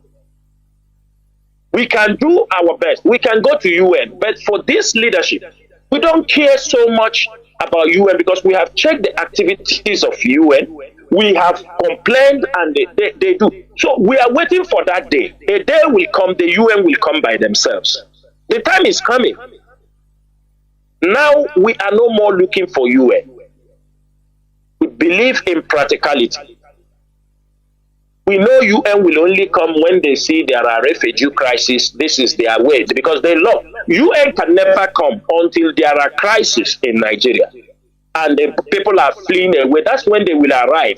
because that is their own source of making money. That's when they will start asking the world, say, please bring money. There is refugee crisis in Nigeria. That's when they will come. UN don't stop war. United Nations do not stop war. They can only come for humanitarian and they start to tell you all kinds of the United Nations have been in Congo for how many decades? For donkey years. Since before independence till now. That is it. So we now understand their modus operandi, so we don't worry again. We have channeled our energy on countries that are more practical, countries that understand the pain of Biafrans, countries that are ready to speak up. But don't think they will come out and speak up openly for you. They know what Nigerian government is doing to all of us. They know Nigerian government want to kill us and they keep us under subjugation as long as they can. And that is what the leadership, that's why we don't come here to give you promises. It is a very difficult assignment. Why is it difficult? Because there are some of our people who are supposed to be bold enough to work with IPOB clandestinely and let us all unlock those things. Even if we like, we shout for the next 20 years on social media, it will not give us Biafra until we unlock all those things. Sometimes some of them will give us some information. They can facilitate certain things easy. But they are so scared and I don't know how I will put it, that they can't even in the back and say, no, the government is planning to kill you people. Can you people do this, do that, as somebody who have been in the government? They know the policies Nigeria is using to hold Southeast down. Can you see any one of them will speak up? No. Instead, they will project all of them to look like they cannot do anything.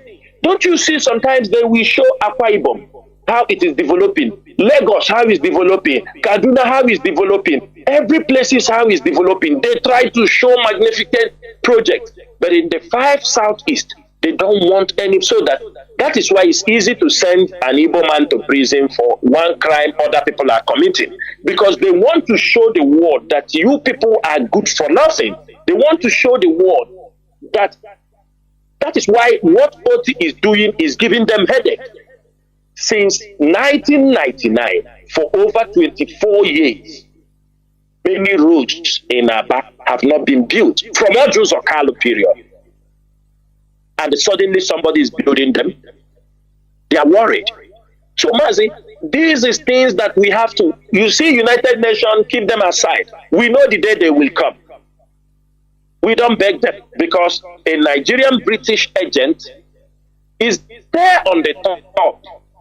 There is no way you will bring something of coming from Nigeria. It will come on her table first before Anthony Gores or what we see it.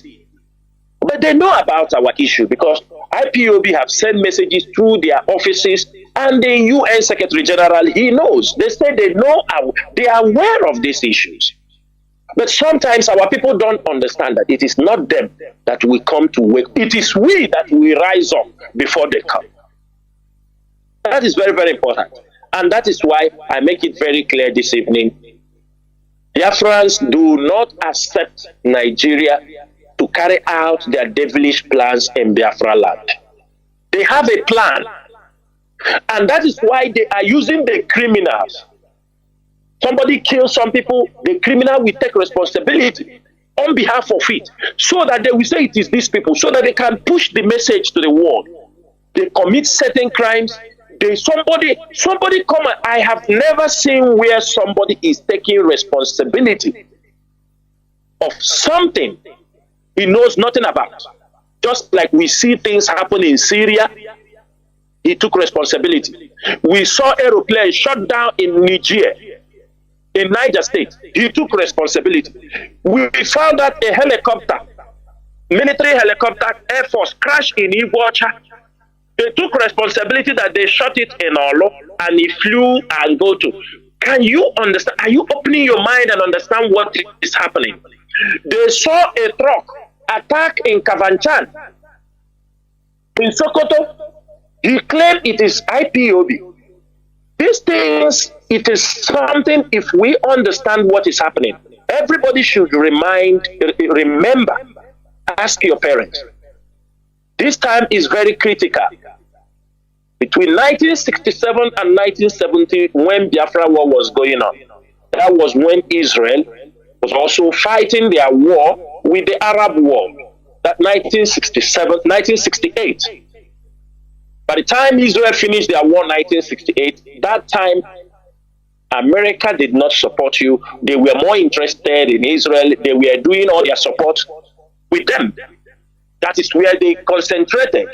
The British was killing you over here. History is trying to repeat itself, and we are not going to fall. We are going to change. We are rewriting that history, because presently Israel is also fighting another war with Palestinians. A serious war going on there. A serious war going between Ukraine and Russia. It is a war America have signed a deal of non-stop for 10 years. If you Biafrans allow Nigeria to trigger a war against you, that's what all they are provoking us. That means if they start throwing bombs in your schools and the market, there is no war. They are flying with their aeroplane, war jets. There is no war. We are not fighting them yet. They are using their air bomber. They are flying off Biafra land when nobody is harassing them. Nobody is even disturbing them. Now they want you to start. They want to provoke us so that if they start bombing the markets, nobody will speak. America won't come. America will tell you we were busy fighting in Ukraine and Russia. We were busy fighting. Britain will tell you we were in Israel. We are in Israel fighting, trying to make peace in that place. Your subject will be swept under the carpet until Nigeria commits another genocide against Biafrans. That is why you see them, when they set up a false flag operation, we dose it down. They set up another plan, we dose it down. Before even, you can imagine, something happened immediately within 2-3 hours. If they are flying everywhere, coming, that means they were prepared. When have Nigeria learned to be so responding so quick? Rapid response. When did Nigeria start their rapid response? They are being butchered and massacred in the northeast, in Niger State. They never responded. They don't go to them. That is to show you it is a trap. That's why they are pushing it. They push it, and somebody claimed, I did it. Somebody said, I did this. You did what? What did you do? What did you do? Biafrans, we must all be we must think smart. We must reason like Biafrans. Do not allow anybody to cajole you or fool you with their false flag operations. Somebody is taking credit of killing a senator on a video. You cut his neck. You claim you are fighting for Biafra.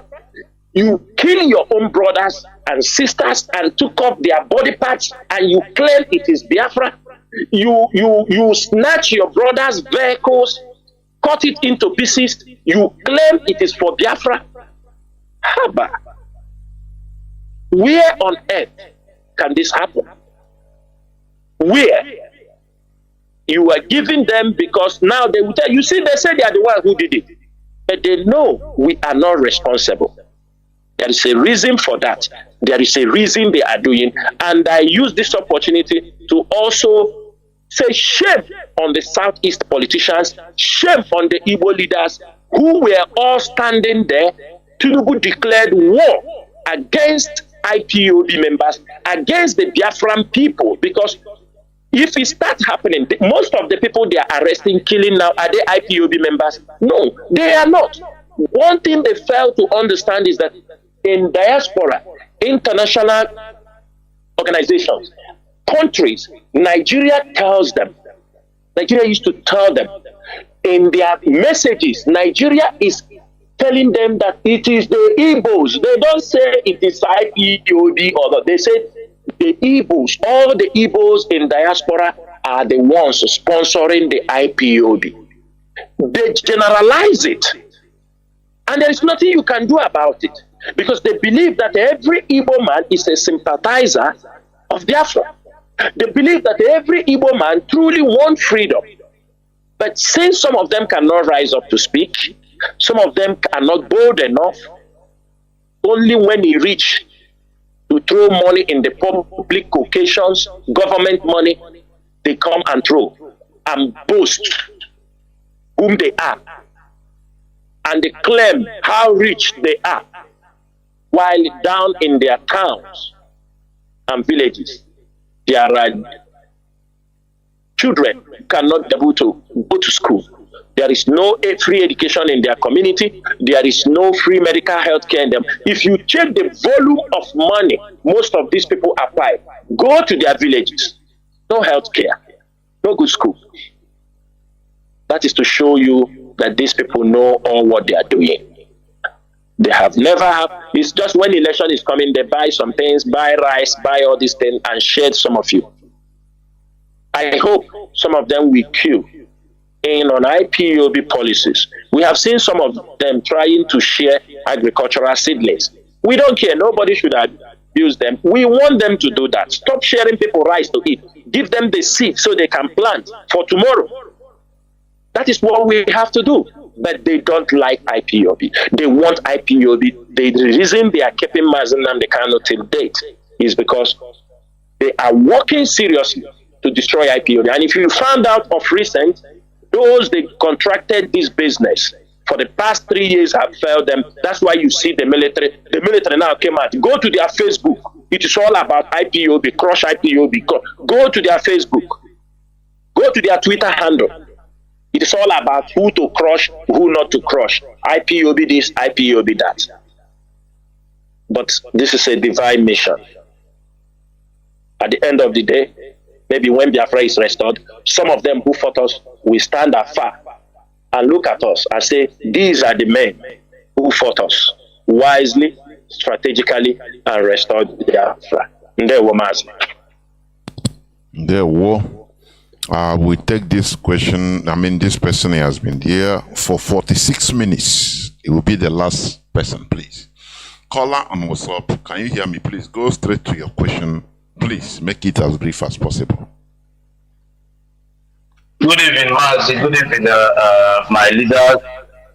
I'm calling from Lagos, the zoo country. So, Mazi, my question is on the side of the insecurity in Biafra land. I can recall a few days ago, there is the news of some Fulani herdsmen penetrating into Biafra land, and those that was caught by ESN are like tens, 1 in 10s. So from all indications, it shows that most of them have already penetrated. So my question is, what is the US doing in order to curb most of all those entrances, all those routes that Fulanis are using to penetrate evil into our land?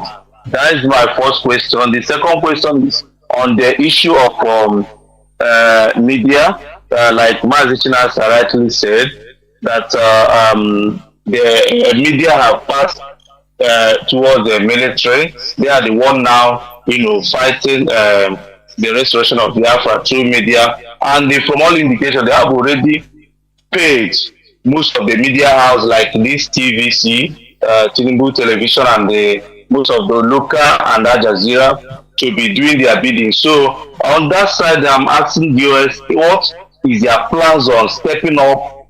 They have been doing a great work of this year, but at this critical period, most of our media warriors, most of them have been distracted. So what's the US doing in order to bring them back on their feet? Because this is when their work and duties are needed. And the other thing is the pattern of information.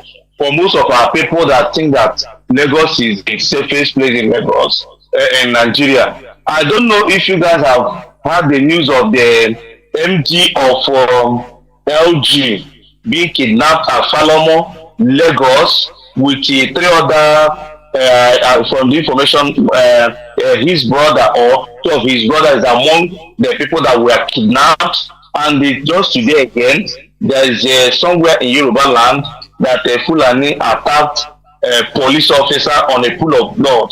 So this information is for our people that think that this insecurity is only in Southeast, that they are coming down to Lagos in order to discourage other of our brothers planning to go home. Southeast stands as the most peaceful place in Nigeria, no matter whatever the Nigerian government are doing. God bless you all. There were. Thank you very much. I think, Mazi, please, before you... Mazi, yes. Yeah, continue, you people will continue towards even the end, because this is the last call. Closing remarks. Yes. Okay. Yes. Now, Okay. As you are taking on what is being said, I want you also to talk about, you talk about false flag operations. Yes. There is this another false flag operation which the Nigerian military planned by giving false fake notice of what they plan to do to the youth corpers in the Southeast. Please, you also talk about that there, and continue going towards closing remarks there. Okay, Mazi, thank you so much. For our brother that just called now. Yes, there is a video. It's out there on the social media. When some Fulani herdsmen, that's to show you what that is supposed to show every Biafran is to show you that ESN, if you are not contributing to support these men, that means you don't want the security of Biafra land. We are not saying we are 100%, good to go, but we have, with little resources, we have continued to make tremendous effort in protecting Biafra land, protect our farmers. That's to show you that ESN, they are working. In the midnight, they know strategic places where these people normally penetrate from. The Fulanis are coming in different ways.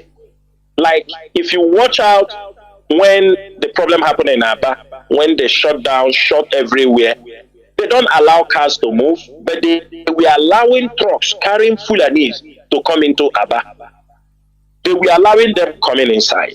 They were also in the night, you see them. I saw a publication where they are saying some fishermen were attacked, were kidnapped, and asked ransom in Adia by ESN officers. I said, what nonsense?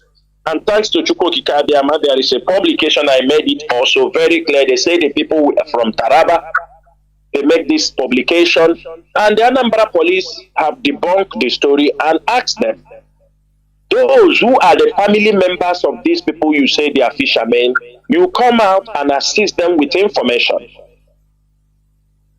The ESN, with the report in our disposal, all the people, the pictures you saw in the video, we got a report that some of them they are the people in the picture. Some of them, and they don't speak no English, no Hausa language. They can't even communicate. Who in Nigeria from Taraba that cannot speak Hausa? They may say so. They cannot speak ordinary English. And the story they are giving, they are fishermen. In the video you saw, is there anything like fishermen? These are the kind of people they will catch.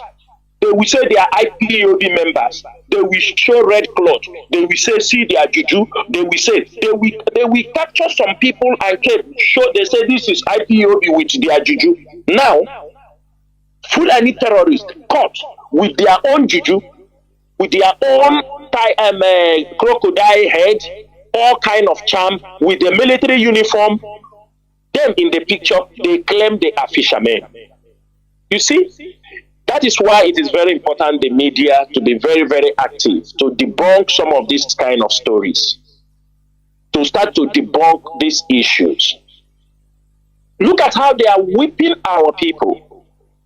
This is a video. The video evidence is there. These guys, they have come in and with the information, according to a report we have from the IPOB intelligence unit, they are tracing other people, the information the people gave, they are tracing other people, all the places they have entered in Biafra land. And nobody will spare any one of them, anywhere they are caught in Biafra land. Now they are coming from, Fulanis are coming from north to come and make fishing. Go to they have taken over the river area, and these are the sea areas they are using, making kidnapping. They will kidnap you, take you to the boat, and they take you away. Somebody is somewhere claiming in another person's place. Go to Anambra. Fulani is brought in by a maker for what is his name? Most of them are in control of our waterways. Fulanis. Control of our waterways. Waterways. You bring them, they come, they say they are making fishing. People from the area don't make fishing, they are the one now making fishing. Mazi, it's very, very important that we are not being deceived by all this rubbish they are talking about. I want to also use this opportunity. Mazi Jonathan have just said it here. The Nigerian military, all the people posted in the eastern region, especially in Anambra, in Imo State, all the NYC, all the NYC coppers posted in the southeastern, they told them that none of them should wear their copper uniform when they are moving out. They should not move in group. That they got an intelligence that IPOB is planning to capture them or kill them. For that reason, do you see how they are spreading? This is called cultural violence. That is what the Nigerian military is spreading. Trying to ignite hate within the people, because our people also are also in youth service corps. Our people are also serving. People that graduated from the university, some of them are serving in the state, in the southeast region also. And look at the kind of cultural violence they are trying to instigate. That they are planning, they got intelligence from IPOB, inside IPOB, that they are about to attack NYC camps. And I'm using this opportunity to call the governors to be very, very careful and they check out all these things that they have already tried to expose, because what they are trying to do, they want to carry out another false flag operation. They will tell you it is now on coppers. They tell you people should not go in group, they should not go in group, they should not go. When did coppers become a problem in our place? Do we have any problem with coppers? At what point did people, IPOB, never think in such direction? But that is to show you that they have evil plan. They are looking for things they will use to invade Southeast, state by state. And their target is Anambra. You know, election is coming in Anambra next year. They want to occupy before the time. That is all what they are planning now. And that is where they are continually insisting and passing this false information. Dear friends and lovers of freedom, we have almost come to the end of this program. In summary, so that my fellow comrades can be able to give their own concluding speeches, what I will tell everybody this evening or this morning from here is that we must all understand that at this point, when Nigerian government have exhausted all their plans, they have exhausted their media blackmail, they have exhausted all the strategies. I told you people, they are looking for new people who will come out to face IPOB, and they are looking for them from inside. They are not looking for them from outside.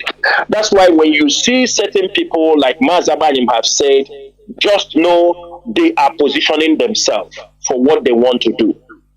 They will find any kind of fault. Some of these people doing all these things, ask them, what is the problem? That's the only question you have to ask them. You don't need to talk too much. When you see them ranting, ask them, what is the problem? If they will be sincere to themselves, if they can be sincere to themselves, then after you might have listened to them, then you come back and say, oh, the leadership, you are wrong. This is the way they start. One thing people don't understand is that, we forget easily.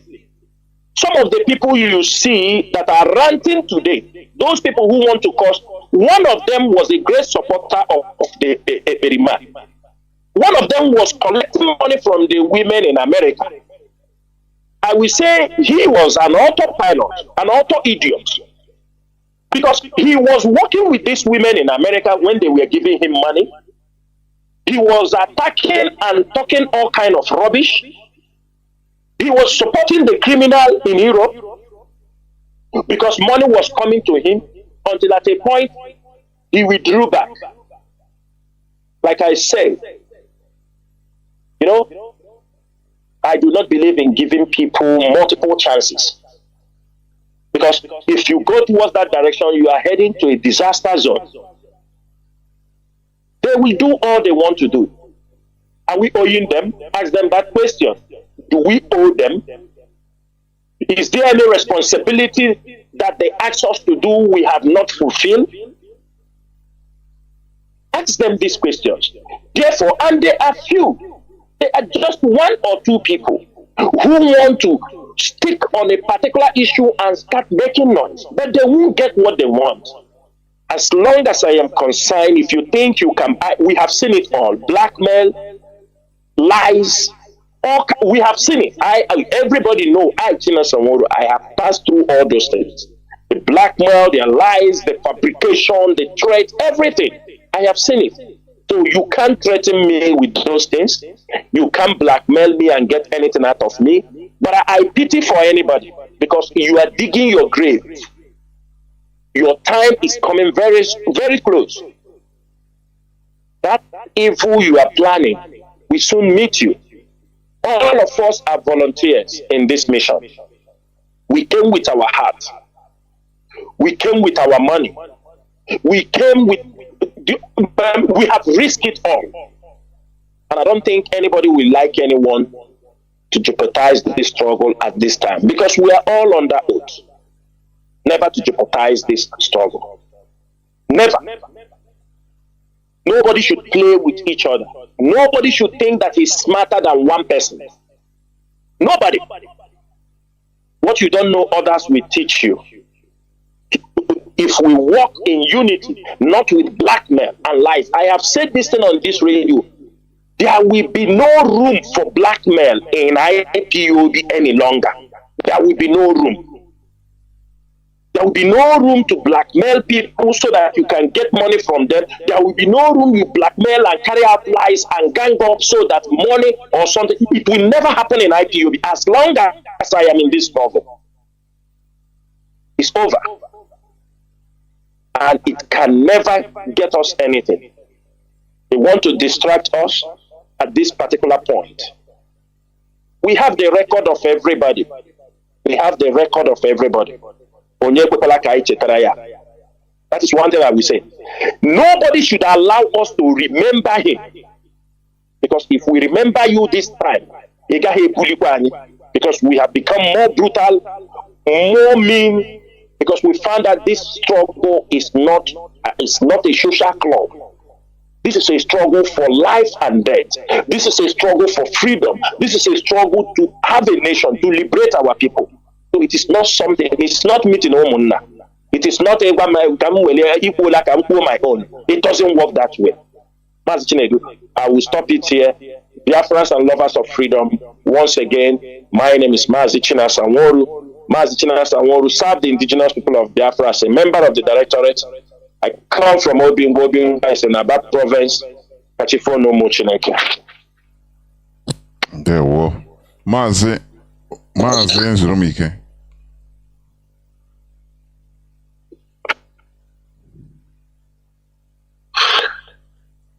Mazoba or Mazabani, if anybody is around, please pick it up so that the deputy HOD can make the conclusion part. There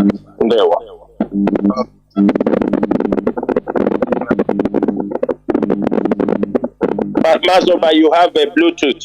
Please remove your Bluetooth. It's cracking. Remove your Bluetooth.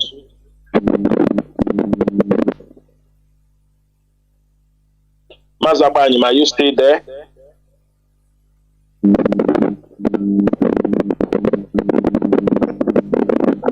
Mazoba, your network is still not okay. Your network is still not okay. I think it's Mazoba, Bluetooth. are you still there?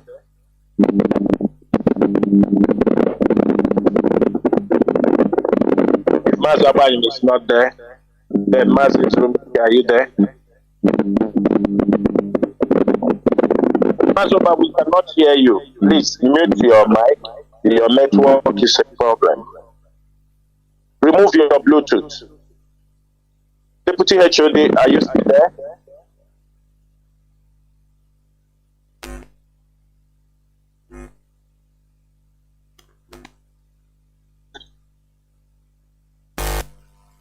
Wind up. Yeah, we will Yes. wind up. You've said it all. There is nothing to add. Biafrans have had it, therefore we must continue what we are doing. That is it. As you rightly said, yes, we must continue, and Biafrans, nobody should be allowed to misinterpret anything. We are here for the restoration of Biafra, and that is it. Thank you for listening, Mazi. Thank you. There were from me, Mazi Jonathan Chinedu, together with the members of the DOS. It is simply good evening.